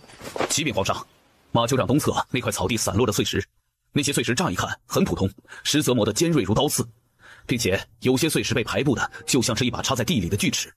贵妃娘娘的胳膊和脸正是被碎石划伤。娘娘，你无事。凤九妍看向贵妃所在的帐篷，眸色冷寒，那里面仍然有惨叫声传出。很痛吗？但和微强所受的相比还不够。皇嫂为救嘉嫔以身犯险而坠马，现在凤体可还安好？与贵妃相比，本宫并无大碍。贵妃伤势严重，皇兄难免关心侧漏。娘娘，皇上让您进去。你看看这碎石，贵妃正是被他们所伤。马球赛是你一力主办，好好的草场，怎么会出现这等害人的东西？皇上，臣妾失察。哼，究竟是失察还是有意为之？皇后，你最好和此事毫无干系。正因为马球赛是臣妾一力主办，臣妾才不希望今日这赛事出现任何差池。贵妃和嘉嫔遇险，对臣妾没有任何好处。的确，他害贵妃也就罢了，两人有旧仇。但嘉嫔，不过也不能排除他声东击西，故布疑云。或许凤九言最初的目标就是贵妃，毕竟嘉嫔不是被他救了吗？那一幕，萧玉也看到了，皇后可是相当奋不顾身。说起来，朕竟不知你能一跃跳到另一匹马上。臣妾善马术，马背跳跃靠的只是平衡和胆量。再者，当时一心想着救人，顾不上想太多。马球赛出现事故，你责无旁贷。朕给你10日查出真凶。是。另一边，贵妃疼痛难耐，短短半个时辰内，她已经痛晕过去3回。娘娘，你忍一忍，马上就好了。终于缝合完了，太医们个个大汗淋漓。皇上，娘娘，皇上就在隔壁，他在审问是谁害了您呢。皇后也被问责了。娘娘，您这伤不会白受的。到现在，春和也不清楚这一切是怎么发生的。按照计划，应该是嘉嫔坠马受伤，结果反倒是娘娘坠马，嘉嫔却被皇后给救了。贵妃听不清春和说什么，浑身的疼痛令她生不如死。太医们一起去向皇上请罪。皇上，臣等检查不力，实在无颜待在太医院了。萧玉眼眸冷沉，这还只是助魂散，若是致命的毒药，岂不是无力回天？皇上，臣也听闻过助魂散，这药材千金难求，本是续命的神药，并且它十分罕见，与寻常安神之药非常相似，哪怕是医术再高明的神医，也很难查出。皇后所给的药本身是没有问题的，问题或许出在贵妃用药次数太多，才会导致助魂散在体内累积排不出。瑞王良善既在帮太医们开脱，也在为皇后说话。罚俸半年，各打10板，令研制投机药，将功折罪。谢皇上饶命。马场，皇上，臣已查过诸位娘娘的藤甲，确定只有贵妃和嘉嫔的藤甲被染上了血兰香。贵妃藤甲上的血兰香只有少许，却与嘉嫔的马同时发作，甚至更加狂躁。陈吉调查的严密，连马球都没放过。殊不知，马球原本沾着的药物早已挥发殆尽。比赛的时候，贵妃和嘉嫔多有接触，两人经常为了得筹发生碰撞。在这个过程中，贵妃所骑的马也会受到嘉嫔藤甲的影响，因而2匹马在差不多的时候发狂也有可能。萧玉听完这个解释，暂时不疑有他。天色已晚，盛驾前往凌霄殿。皇上，定是皇后要害臣妾。臣妾本不想参加什么马球赛，都是皇后。如今臣妾成了这副模样，皇上，您可会嫌弃臣妾？不会，朕会寻来最好的药，确保你不会留下伤疤。今晚您留下来陪臣妾，好不好？随后，萧玉特意差人去趟长信宫，免得今夜那女人空等。内侍春和趁着皇帝还在外面看奏折，在贵妃耳边低语了几句。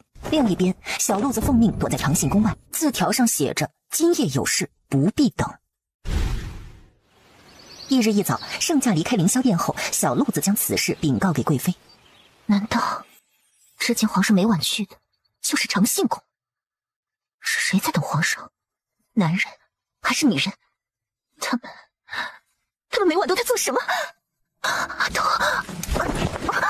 我的头好痛，拿药来，好痛啊！他的头要炸了，昨日才缝合的伤口，此时扯着疼。春和没办法，只能去求见皇上，让他忍着。皇上不可否认，此次对战梁国，北营军功不可没，孟家父子亦是带兵有功。但那位孟少将军多次违背军令，毫无军纪，如此桀骜不驯，难保他不会居功自傲啊！皇上，依臣之见，孟少将军如此不敬业，应当惩治，免得军中其他人纷纷效仿。他们一个个义愤填膺，仿佛都被那孟少将军挖了祖坟。萧玉倒是没那么气愤，得良将难。既然不满，朕便任命你们为钦差大臣，即日前往北大营，将方才这些话一一说给他听。皇上！大臣们顿时慌了，在皇城告状也就罢了，谁敢当着那位孟少将军的面说？哼，皇上，方才那几位大人，莫非又是来状告那位孟少将军的？你去过北大营，在你看来，孟行舟此人如何？臣弟也只是远远的见过那位少将军，彼时正值战事，并没有机会和他正式见上一面。不过，据军营中的那些人说，孟少将军并非居功自傲的人。你来有何事？关于贵妃坠马一事，臣查到一些线索。臣查到布置场地的原本另有其人，但因那人临时生了一场大病，才转交给了别人。担任负责场地清理的是太监王天海。事发之后，他坚称不知道那些石头是从哪儿来的，还说曾在半夜听到搬运声，企图混淆视听。而事实上，有人目睹马球赛开始前几天，王天海每天晚归，并且不准人靠近马球场。由此可见，此人大有嫌疑。萧玉知晓后，立即命陈吉。然而，陈吉刚到御马场，就见王天海被侍卫抓了。那些侍卫是永和宫的人。萧玉得悉此事，眉头微锁。他的消息倒是快。臣听御马场的管事说，皇后娘娘昨晚在御马场待到此时，几乎彻夜未眠。永和宫，娘娘已经审了1个时辰，王天海还是嘴硬不认，都不知道该拿他怎么办了。寻一间屋子，将他送过去，不必用刑，只需每顿好吃好喝，严加保护。另一边，凌霄殿内，贵妃因为疼痛，像是没了半条命，虚弱的躺在床上。贱人，傅为强那个贱人，本宫不会放过他。虽不知他是如何做的，但一定是他，一定是他在暗中搞鬼。娘娘，奴婢觉得皇后娘娘不太可能做得出这种事，可能是您身上雪兰香的量放多了。突然，小路子跑进来，娘娘不好了，王天海被皇后抓了。这么快就被抓了吗？娘娘，王天海对您的忠心比赵乾更深，他绝不会背叛您的。皇后这么查下去，只会白白浪费时间。奴才打听到皇后娘娘没再审问王天海，反而让人好生照看着，还保护了起来。娘娘，王天海不会已经招了吧？王天海不能留了。啊，奴才明白，这就安排人除掉他。你是谁？而后就看到来人亮出一把匕首，那宫女刚要动手，外面突然被火把照亮。快走！你中计了！王天海见势不妙，动作甚快地抢走宫女手上的匕首，而后直接刺入她胸膛。有刺客！我把刺客给杀了！把人拖出来。凤九言看了眼那被刺的宫女，她没死透，还有呼吸。查清楚她的身份，哪个宫的？是娘娘。不多时，圣驾来到永和宫。是我，都是我干的，我就是要杀了他们，杀了贵妃和嘉嫔。容妃娘娘那么好，我不容许任何人利用容妃争宠，他们都不配。就算和容妃的模样有些相似，他们也都是赝品，赝品就该被毁掉。他使劲一用力，咬破了舌头。侍卫陈吉一个箭步冲过去，可为时已晚。启禀皇上，此人于衙内藏了毒囊，方才他咬破毒囊自尽了。将此人拖下去，五马分尸。是。除了皇后，其他人都退下。众人都离开后，他若是想谋害贵妃和嘉嫔，为何贵妃藤甲上的雪兰香极少？皇后，一个王天海就想让朕满意？臣妾也知此事疑点重重，凶手最想害的人应该是嘉嫔，贵妃只是用来做障眼法。马球赛当日，臣妾一直在留意嘉嫔，是因为臣妾觉得那想要害嘉嫔的人势必会有所动作，比如在看到嘉嫔的马即将发狂时，迅速将他引到东侧那块碎石阵中。而根据臣妾的观察，彼时将嘉嫔引入危险中的，无他，正是贵妃的那一球。萧玉漆黑的眼眸里明灭不定，像巨大深渊。他蓦然起身，哗的一下扯过凤九言的胳膊。你想说，是贵妃在背后操控？臣妾只是猜疑，信与不信，查或不查，全在于皇上。哼，贵妃的伤势如何？你可有去看过？她是因为你的药只能硬撑着忍痛，你却说一切都是她所为。她是蠢人吗？想害别人反而害了自己。朕倒是觉得你才是罪魁。赵钱一事过后，朕就警告过你，一切到此为止。贵妃无辜，你不可再伤她。贵妃坠马究其缘由，都是你办的这马球赛。皇后，朕且问你当真毫无算计吗？没有。皇上，贵妃娘娘痛晕过去了。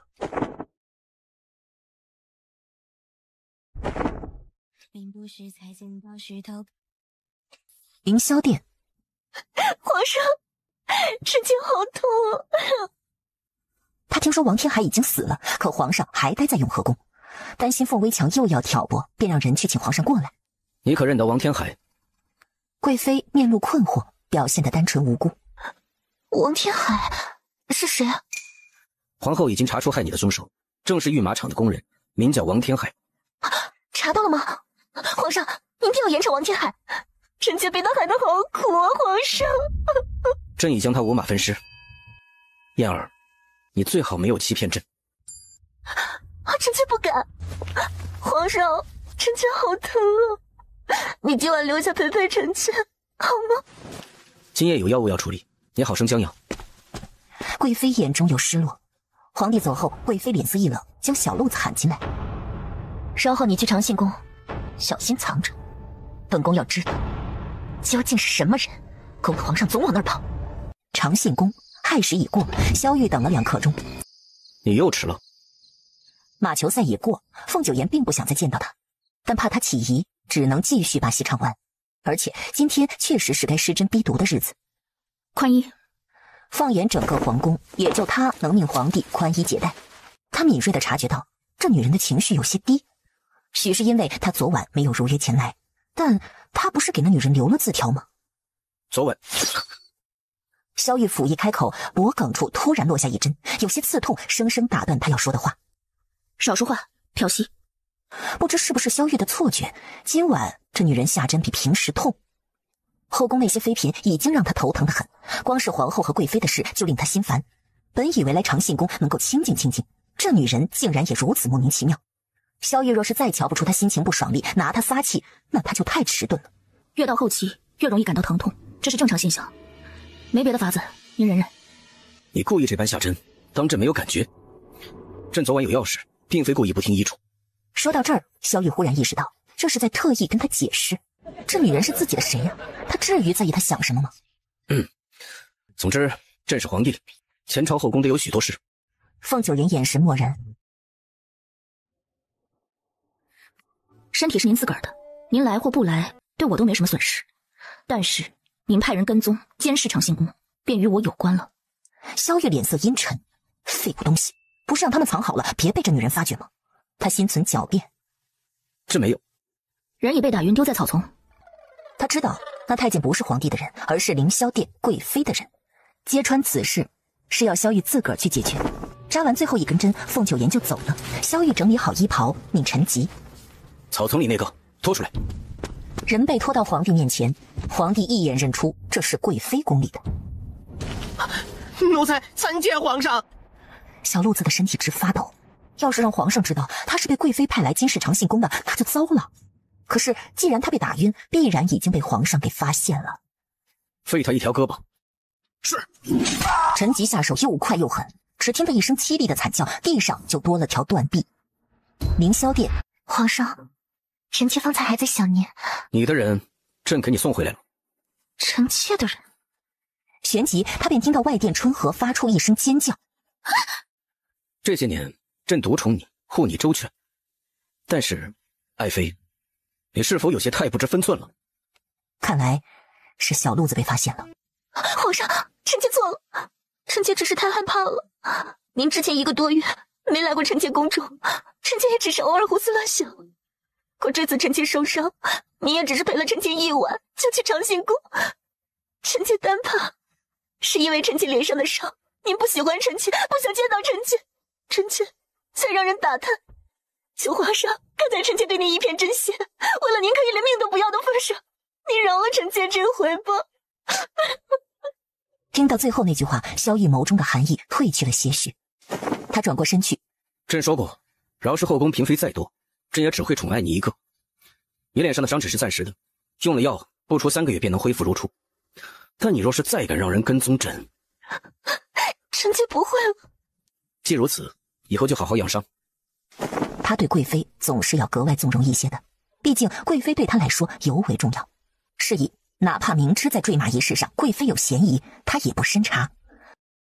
皇后仅用2天时间就揪出了谋害贵妃和家嫔的凶手，众妃嫔对此敬佩不已。经调查，王天海曾是容妃宫中的人。随着王天海被处以极刑，整件事看似尘埃落定，但凤九妍十分确信王天海是贵妃的爪牙，而非主谋。他表面宣扬对容妃忠心，其实真正想保护的是贵妃，甚至明知贵妃派人杀他灭口，他还反过来帮忙除掉杀手在自己，不让贵妃留下一丝纰漏。黑羽信鸽飞来，稳稳地落在凤九岩面前的桌案上。妙手回春，鱼归鱼池。莲霜就站在旁边，瞧见这话很困惑。鱼是人质的统称。吴白这信的意思是，那晚负责刺杀王天海的宫女现已被救活，且被控制起来。伤成那样，奴婢还以为他必死无疑呢。不过娘娘，您干嘛要救他，还要留着他呀？贵妃做事滴水不漏，且有控人之术。从赵钱再到王天海，哪怕事发，这些人宁可自己死，也不会出卖他。所以山匪一案，我们最多认为他有嫌疑，却拿不出实际的罪证。皇帝选择相信贵妃，无可厚非。我们要做的，就是将他的罪证一点点补齐。滴水成河，这次是那个宫女，以后还会有别人。总有一天，证据链齐全，贵妃百口莫辩。到那时，皇帝便再也保不住她。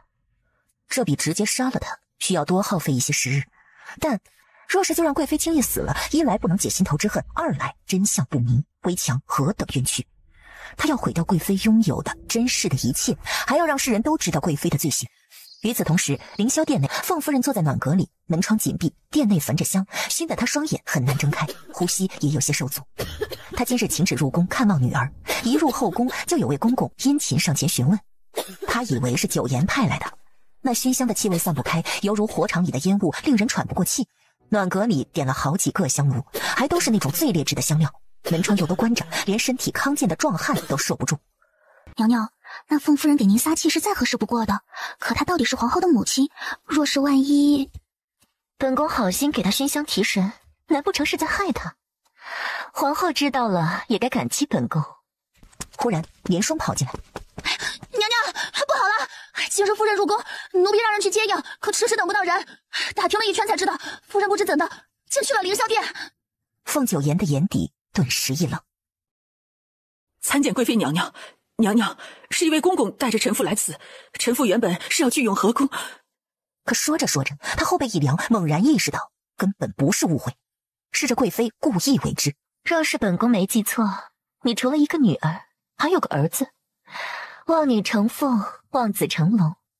有劳贵妃挂心，但犬子不堪重用。的确是不堪重用。当初皇上器重他，命他带兵押送镇灾粮，他却丢了粮，还害得手下全部死于匪寇之手。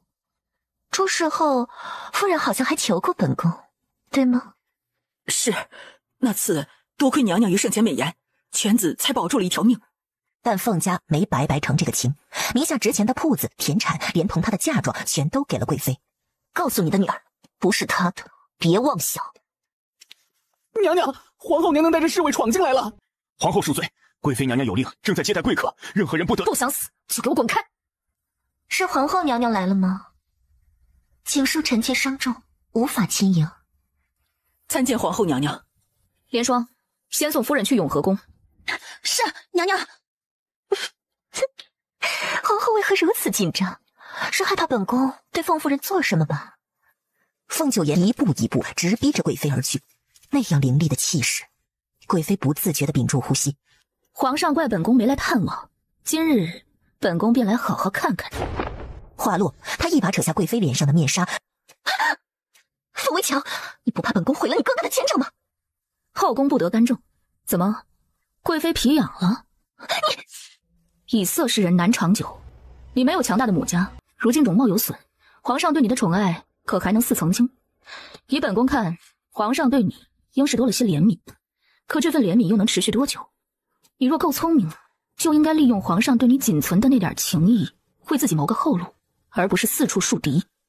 皇上对本宫宠爱依旧，凤围墙，你算什么东西也敢叫本宫做事？本宫告诉你，就算本宫这张脸真毁了，也是宠冠六宫。你的母族又算什么？只要本宫出手，弄死他们，不自量力。百足之虫，死而不僵。何况凤家还没有败落。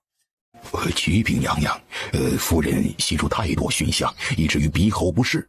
只要在空气流通处稍加歇息，不过半个时辰就可恢复。娘娘在宫中过得好吗？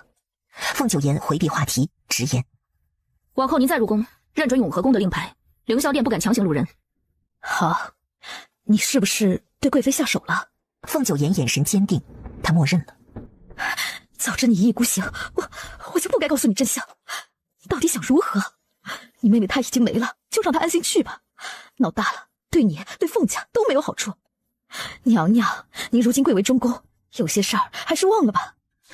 就当母亲求你了，好吗？贵妃心狠手辣，有恃无恐，母亲实在不想看到你还有你兄长被害啊。好，我答应您，不会与贵妃为敌。凤夫人信以为真，却不知凤九言只是为了稳住她，放过贵妃怎么可能？长信宫，亥时已过3刻，殿内仍然只有萧玉一人。他渐渐丧失耐心，直到看见来人，他紧皱的眉眼才有所舒展。这次又有人跟踪，有事耽搁，请您宽衣。萧玉眉宇冷锐，直直地盯着他，手一动不动。为何不宽衣？你近日是越发懒散了，朕等了你3刻钟，没能守时，是我之过。萧玉移开视线，冷冷地板着脸，却没再深究。施针的过程并不长，但也有小半个时辰。您这毒已经控制住，往后隔段时间一施针即可，无需每晚来此。旋即，男人铁钳一般的大掌箍住他的胳膊，手腕处一片冰冷。你解完毒，朕便放你离开。我认输，我配合。师傅总教他不吃眼前亏。萧玉冷睨了他一眼，没有多言。只听咔咔2声，他手里的铁链立马随之一松。只见方才还被铁环控住的女人，竟在短短几息间脱困了。这怎么可能？除非他会缩骨术。凤九言只顾着往前逃，没有防范到周围。萧玉突然从他侧旁偷袭，强有力的长指如同鹰爪，刹那间精准地擒住他的脖子。随后一颗药丸被萧玉用内力送入凤九言口中。朕知道你本事不小，梦华之毒每10日发作，你按时施针，朕便按时给你解药。多此一举。他没说不给萧玉解毒，是萧玉太多疑。要不是为了难其设计稳固，凤九言绝不会容忍。紧接着，凤九言一个闪身离开了长信宫。让他走。凤九言现在中了毒，不怕他逃，但如此女子超过萧玉的预料，连缩骨术都会。若不能为他所用，等解完毒便杀了。凤九言回到永和宫后，当即传召信鸽，写信给吴白，让他寻找梦华之徒的解药。他不怕暴君不守信，只是厌恶被人控制。吴白收到信后，很快找到神医宋离。宋神医别喊，是我。你是苏兄弟的人？苏兄弟怎么了？我家公子中了梦华之毒，神医可有解药？梦华之毒，我也是闻所未闻呐。这样，给我一些时日，我打听打听，等弄清楚了这是什么毒，才能对症下药。要不也跟我说说呗？屋里突然响起第3个人的声音，甚诡异。吴白循声一看，才发现房梁上还挂着一个穿着红衣。哎呦，江林，你又不是没地方睡，你又跑到我这里来做甚啊？他的确没地儿去，靠着苏焕先前送他的大礼，他立下大功，弄得老爷子都想培养他接班。人怕出名，猪怕壮，他那几个兄弟想弄死他，家里明争暗斗的，实在麻烦，就来宋离这儿躲躲。苏焕中毒，凭什么找宋离不找我？他是不是瞧不起我？吴白无语。别跑！那什么梦什么毒，你给我好好说道说道，我得让姓苏的知道，关键时候我可比老宋靠得住。您这记忆就不行啊！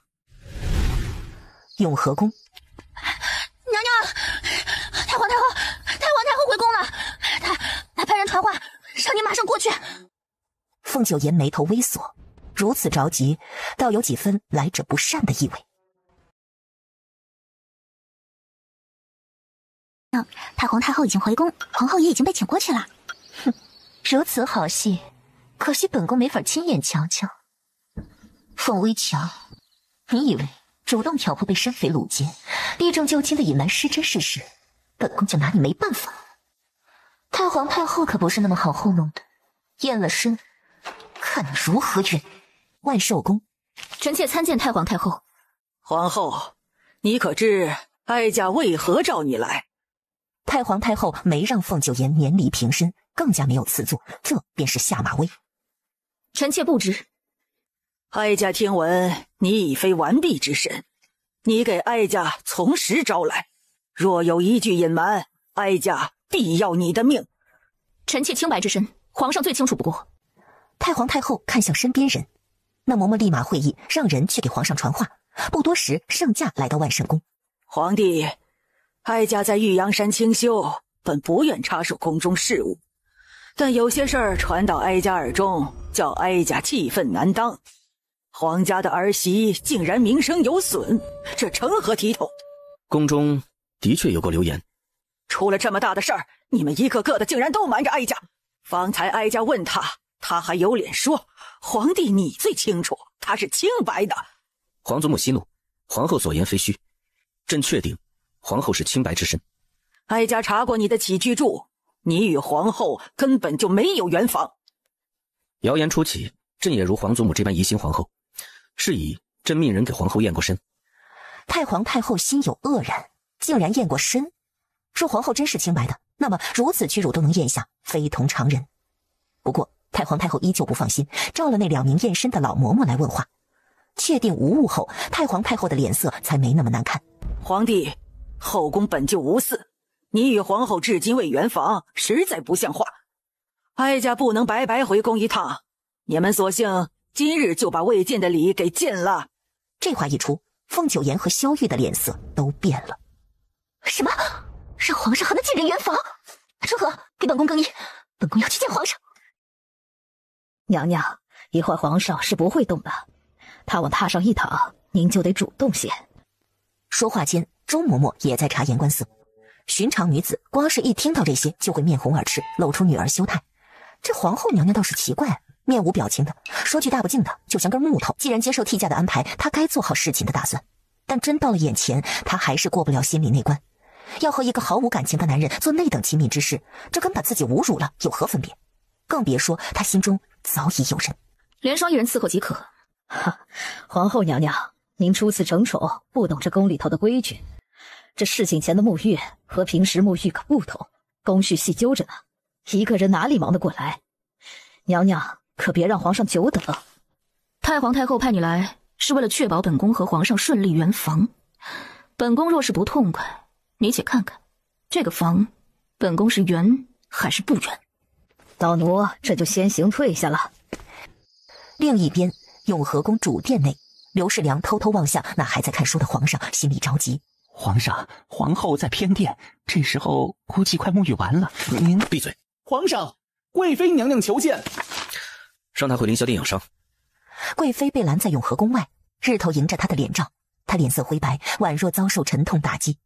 娘娘，您还是回吧。皇上敬重太皇太后，他老人家都下命令了，皇上出于一片孝心，定是……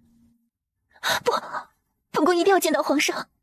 刘公公，你告诉皇上，本宫见不到他，绝不离开。周嬷嬷的脸色极不好看。哼，下贱胚子，做戏给谁看？太皇太后的意思是让皇上和皇后尽早圆房，他在外头闹着要见皇上，是要违抗太皇太后的懿令啊！凤九妍沐浴完，来到主殿，这里是她的内室，如今却被萧玉占着。过来，怎么？周嬷嬷没教过你如何侍寝？凤九妍颇为专注，不想错过她任何一个表情，看得出她也不愿圆房。忽然，萧玉扯过她的胳膊，萧玉那指腹隔着衣料，紧压在她手腕处，落在她身上的视线微凉，携着几分毁灭的暴力。怕痛吗？凤九妍眉头微皱，什么痛？可是她所理解的那层意思，难道她真要听太皇太后的话，做个乖孙子吗？凤九妍顿生抗拒，齿间磨出火星子似的，直直地盯着他，不答话。男人那张俊美的脸上不起波澜，他一手抓着凤九妍，另一只手上突然多出一把匕首。刹那间，他想到大婚那晚的事，彼时萧玉疑心他清白，让他用匕首自证，所以萧玉今日也是打算让他自己破身。凤九妍眉心微微舒展开来，若真是这样，倒省事儿，他宁可自己来。不管你哥何处，只需确保原帕上能染上血，足以拿去交差即可。萧玉并非要他自己破身，而是要他造假。原帕，懂吗？臣妾参见太皇太后。这些年皇上独宠你一人，哀家没有说话，只因容妃早逝，皇上心中苦闷，身边有你这么个替代品，多少会好受些。但现在皇上立了后，情形便大不相同了。谁敢阻拦帝后行大礼，妨碍皇家子嗣，哀家绝不放过。臣妾明白。不，他不能容忍皇上有别的女人，尤其是凤微强，那个贱人不配。贵妃心中焦急，却也只能寄希望于皇上对她的承诺。皇上说过，后宫妃嫔再多，也只会宠爱她一人。永和宫，凤九妍用匕首刺破大腿，染红了一小块圆帕。他以为这就可以完事，又听萧玉说：“床上弄乱些，再过1刻钟就叫水。”他若不说，凤九妍还真不会顾及到这些细节，尤其是叫水的时辰，早了晚了都不行。1刻钟后，听到主子的叫水声，工人入内收拾。萧玉早有安排，周嬷嬷刚拿走圆帕，刘氏娘就抢先一步把床褥给搬走了。等等，你这是做甚？这是皇上定下的规矩，事后的床褥都得烧。皇上这怪癖，周嬷嬷也有所耳闻，但是头一回亲眼见到。皇后娘娘好生歇歇，早早的给皇家开枝散叶，老奴等着您的好消息。万寿宫原帕被送到时，贵妃也在场，她身子一颤，不可置信地盯着那帕子。太皇太后倒是很满意，旋即允许贵妃离开。娘娘，您真的侍寝了吗？此事你不必多问。娘娘，贵妃想见您。让她进来。殿内只有凤九妍和贵妃2人。皇后娘娘，好生得意呀！臣妾怎么瞧着您不像是出城语录的样子呢？是你匿名传信于太皇太后，让她以为本宫妃完璧，着急赶回宫中，想查本宫清白。你骗得了太皇太后，甚至骗得了皇上，但你骗不过我。凤围墙，你早就被山匪玷污了，而且不止1个。你这样肮脏的女人。凤九妍的眼神骤然一沉，直直地望着贵妃。贵妃倏然感觉到对方眼中的杀意。她并非胆小之人，相反，这些年被皇帝宠得无法无天，毫无惧怕心，甚至见对方如此反应，倒觉得畅快。真是抱歉，揭了你的伤疤。很生气是吗？想杀了本宫是吗？但你能吗？凤围墙，纵然你是皇后，也奈何不了本宫。事实上，赵前被问罪的当晚，我便告诉了皇上，是我指使的赵前。可你瞧，皇上还是轻易原谅了我。别说指使山匪掳走你，就算杀了你，皇上也不会处置本宫。知道为什么吗？因为皇上宠爱本宫，离不开本宫。你这贱人明明失了清白，如何能瞒天过海？除非你不是真正的凤围墙。的确，我不是凤围墙，被山匪所掳后，我就不再是了。贵妃感觉到一股子逼人的寒气，她想要后退，却被揪住了衣襟。你松手！凤九妍拽着她。异域有种奇药，用它涂抹，7749天后便能蜕皮重生，所有的疤痕都会消失不见，肌肤娇嫩似婴孩。还有一种修补术，能令妇人恢复如初，真是痛极了，但效果也真是不错。否则你以为我如何敢嫁进宫来？难怪凌霄殿居然是秘药，那贱人还真是豁得出去。那种药本宫也听说过，但用了后九死一生。他竟然找到了，而且他还活了下来，凭什么？此时萧玉还在与大臣议事，商讨与梁国和谈事宜。皇上，梁国使臣不日就要抵达，他们妄图以和谈之名行索赔割地之事，狼子野心，绝不能任由他们狮子大开口啊！皇上，臣有异议。梁国一战，百姓无辜，孟兴州带兵强攻，致使梁国百姓伤亡惨重，梁国要求赔偿，也是在情理之中啊。我们当有大国风范，不能为了效力损害了两国结盟之意啊。瑞王出言反驳：两军对战，伤亡乃寻常事，但孟少将军绝不会伤害无辜百姓，定是梁国为了索赔放出了谣言罢了。帝王威严地瞥向瑞王，问：你很了解孟兴州？臣相信孟少将军的为人，当年臣匆匆路过北大营，听到的都是对孟少将军的赞誉。王爷，时过境迁，只怕早已物是人非了。孟行军军功赫赫，早就目中无人。如何目中无人？只怕是谣言听多了，就将他当成真的。若无孟家父子，我南齐的北大门早就失守了。眼看两边又要争执不休，萧玉厉声打断：都给朕闭嘴！众人这才齐声行礼。皇上恕罪。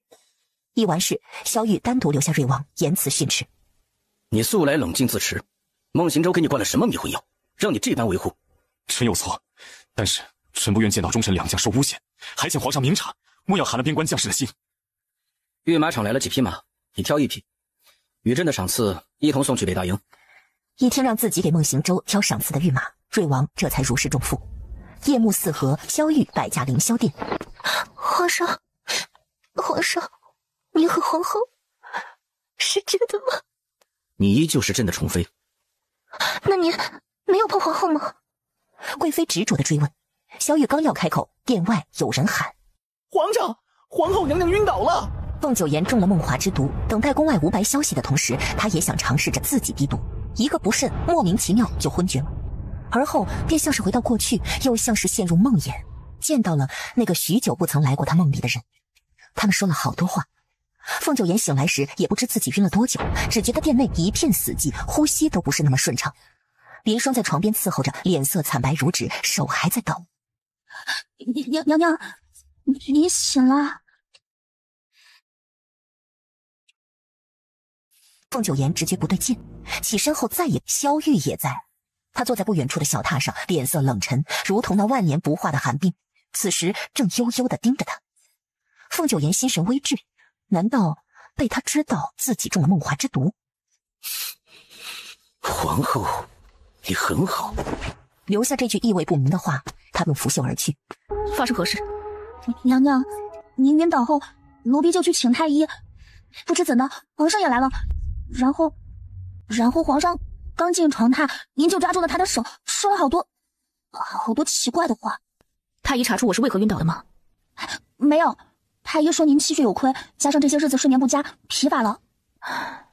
那就没事。只要不是身份被揭穿，就不是大事儿。娘娘，您就不想知道皇上为何发怒吗？他何时发怒？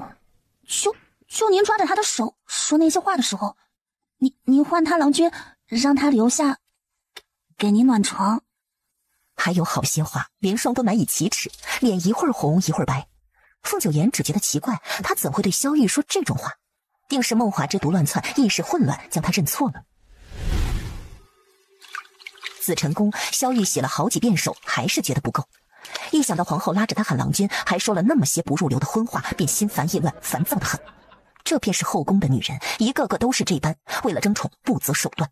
皇后平日里那样清冷，却暗中觊觎他，内心藏着那般肮脏的心思，更别说其他女人，她只觉得厌烦，无比的厌烦。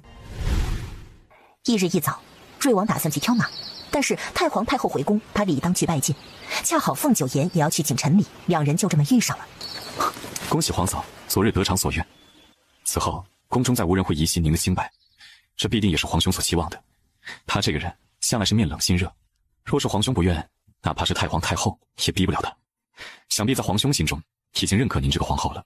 凤九言听得直拧眉，他不需要任何人的认可，尤其是那个色令智昏的暴君。认可什么？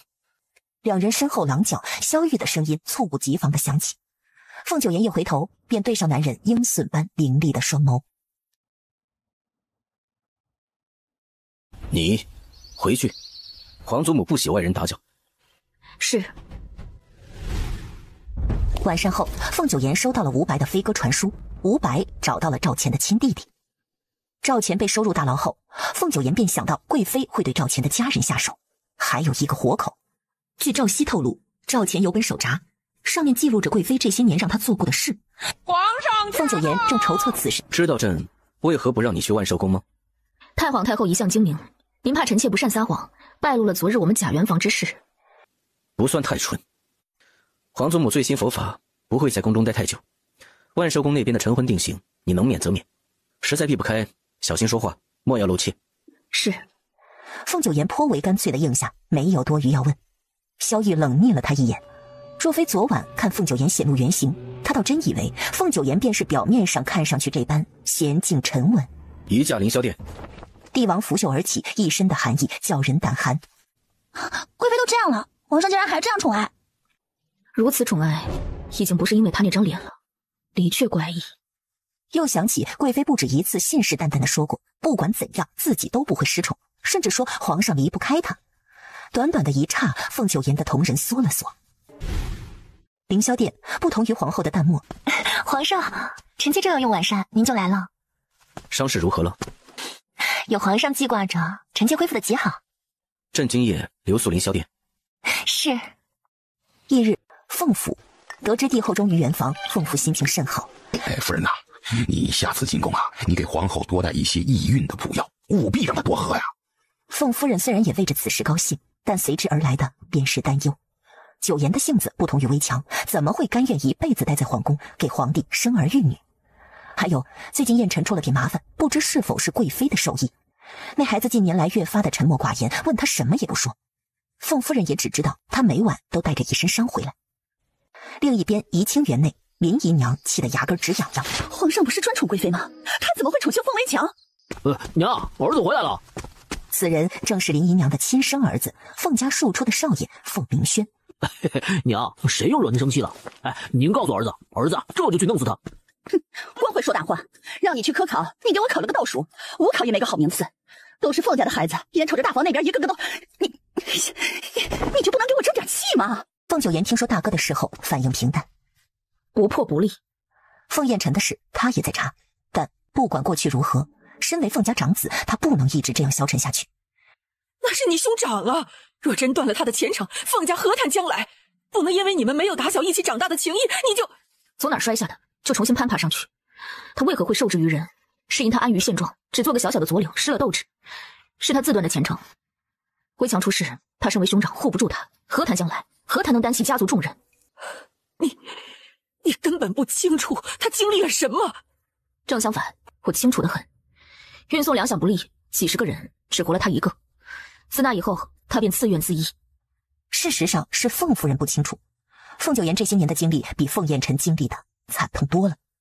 冤屈他遭受过，主帅怕他抢功，将他困于围谷，身后有追兵，自己人却紧闭城门。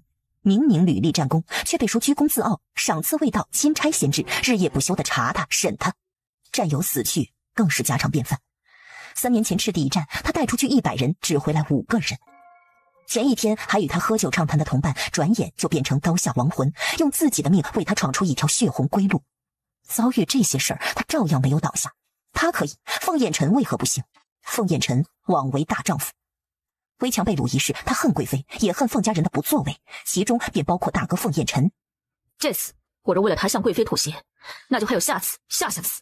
娘娘，这把火早晚会烧到他身上。我能做的，便是给他一个重新站起的机会。转告他，梁国使臣来访，我会给他这个机会，要不要他自己决定。这是助孕的土方子，你平日里……凤九颜一听到助孕二字，眉头深锁。凤家如何会觉得他会如同傀儡一般乖乖待在宫里生孩子？凤夫人留下药便走了。凤九颜吩咐莲霜，拿出去，偷偷处理了。是。皇上驾！好巧不巧，莲霜拿着药出去时碰上了圣驾。他本能的慌张，越是想藏起那药，就越是容易露馅。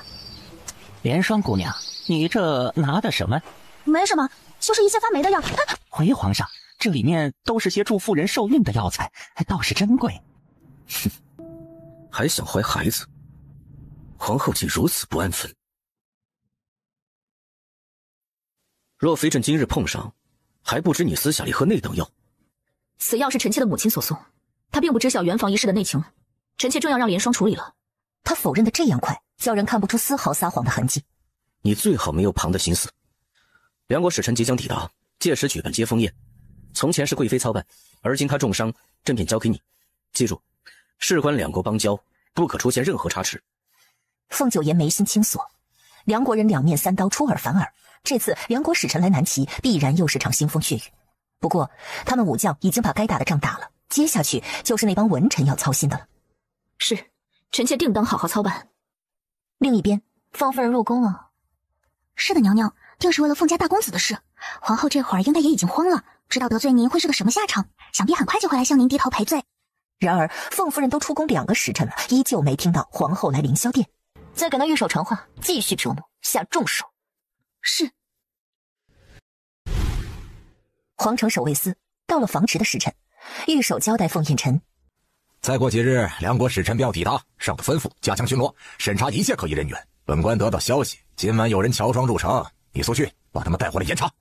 凤燕晨点头称是，随后便带着2个手下直奔城门。2刻钟后，果然有一队人出现了。凤燕晨刚要做事，那2名手下冲到路中间拦下他。什么人胆敢来相府千金的轿子？入城车马一律严查，下马车。大胆！本小姐进出皇城，从来没下过马车，给我让开！否则我就告诉父亲，让他。大人，御手的命令是把他们带回去审查，您可得听命令行事，否则误了大事，我们兄弟二人就被您连累惨了呀。凤燕尘听到最后那句话，情绪顿时紧绷，记忆也回到了那个雨夜，满地的尸体，雨水冲刷鲜血，染红庄稼地。1个时辰后，丞相大人，误会啊，误会，这都是误会啊！是手底下的人眼拙，才将令千金给捉了回来。下官一定好好教训啊！丞相知道此人是皇后的兄长，未免节外生枝，带走女儿便告辞了。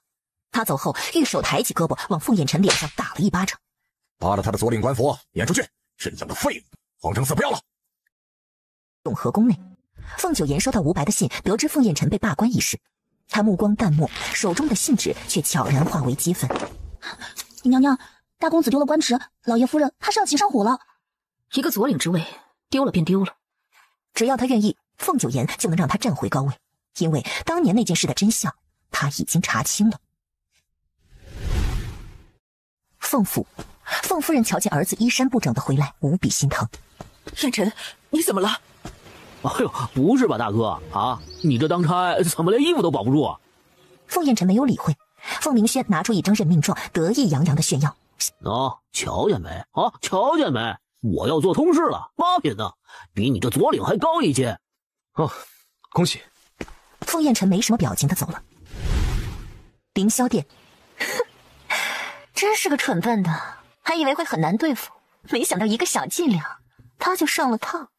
得罪娘娘是他活该。哼，谁让他是凤微强那贱人的兄长？本宫瞧着碍眼的很。娘娘，您既然让凤燕尘丢了官职，为何又让凤家那个庶子得了个通事的职位？哼，凤燕尘蠢，凤明轩更蠢。本宫就是要把这一家子蠢货聚到一块儿，等到接风宴，让他们凤家在使臣和百官面前出尽风头。夜幕降临，凤九言易了容，只身前往长信宫拿药。这次他更加谨慎。长信宫内并无人埋伏，殿内只有侍卫陈吉一人。皇上说用这毒就能控制你，无需再抓你，所以你用不着这样警惕。凤九言不信，那暴君已经多次出尔反尔，他拿了药先行逃离。陈吉没有追他，直接回紫晨宫复命。皇上真的无需再抓捕那刺客吗？抓得住吗？前后后这么多次都没能抓住他。若是没有万全之策，就随意动手抓捕，只怕真要把人惹恼了，闹得鱼死网破。目前只能暂且用那梦华之毒牵制他，就是不知他潜伏在宫里究竟有什么目的。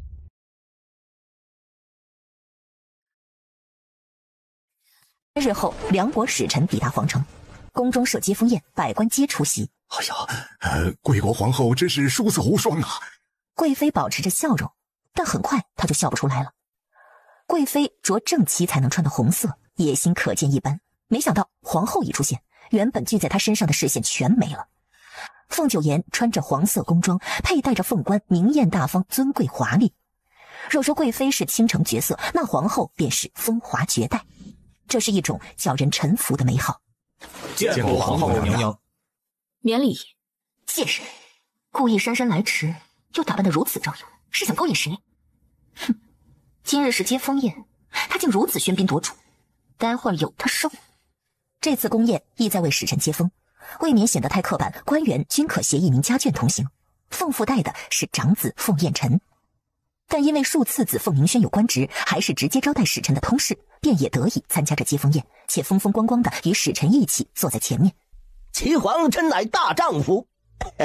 外臣来皇城的路上，听到一些谣言，与皇后娘娘有关。说的是皇后娘娘婚前遭山匪所掳。那只是谣言，皇后娘娘清白之身，使臣慎言。萧玉瞥向贵妃，眼神意味不明。凤九言目光清冷，内里毫无波澜。贵妃不可能帮他说话。有关山匪的谣言，皇帝先前就已镇压过，皇宫内外无人再敢提起。这谣言能传到使臣耳中，怕是贵妃功不可没。凤彦辰盯着那使臣，目光冰冷，他差点要站起身，被凤府阻止。朕为凭此谣言，已杀了好几人，不介意再多杀几个。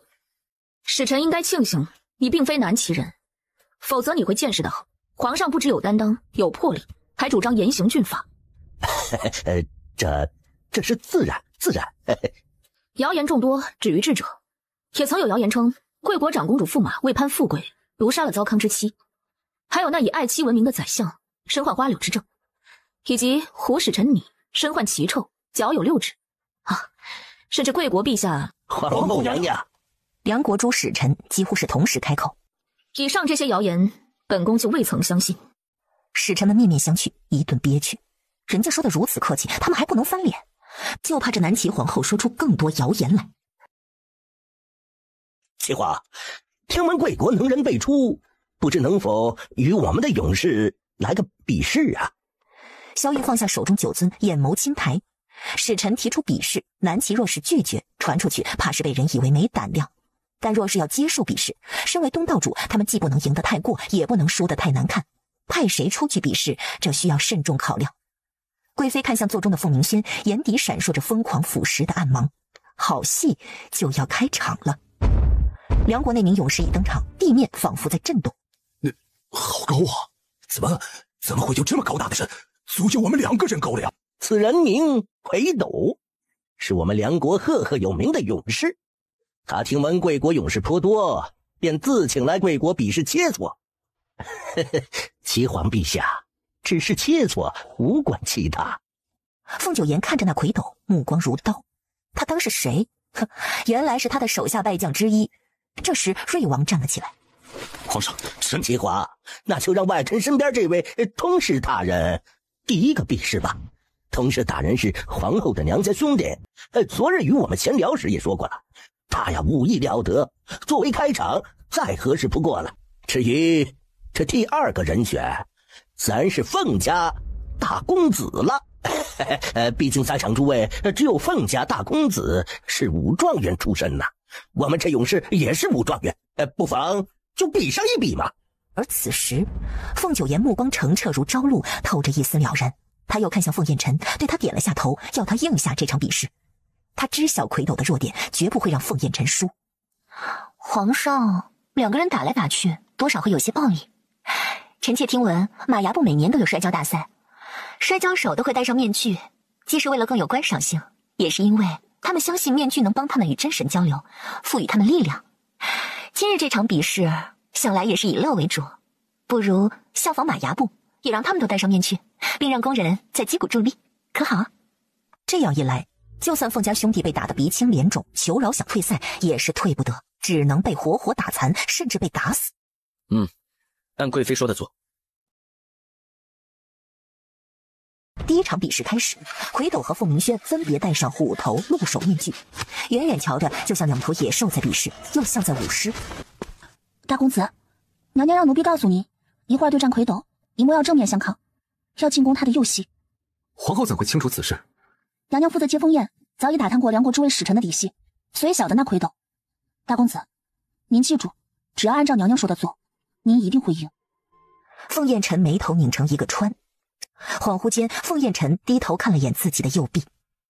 凤鸣轩口吐鲜血，可因为面具的遮挡，无人看得到他的惨状。他大喊：“我不比了，不比了！”哎呦！另有一使臣暗讽道：“听闻凤家出贤后，果然如此。凤家的女人了不得，但男人就未必。老天爷还是很公正的。”忽然，连双煞白着脸，担心的近前来，在他耳边低声说了几句话。凤九言听完后，瞳孔微缩。在这关键时候，凤燕尘竟伤了胳膊，凤鸣轩被扔下台，彻底昏死过去。不够，还有谁？皇上说好了，凤家大公子第2个上，人呢？凤燕尘何在？皇上，凤大公子临时有些不适，需要稍作歇息。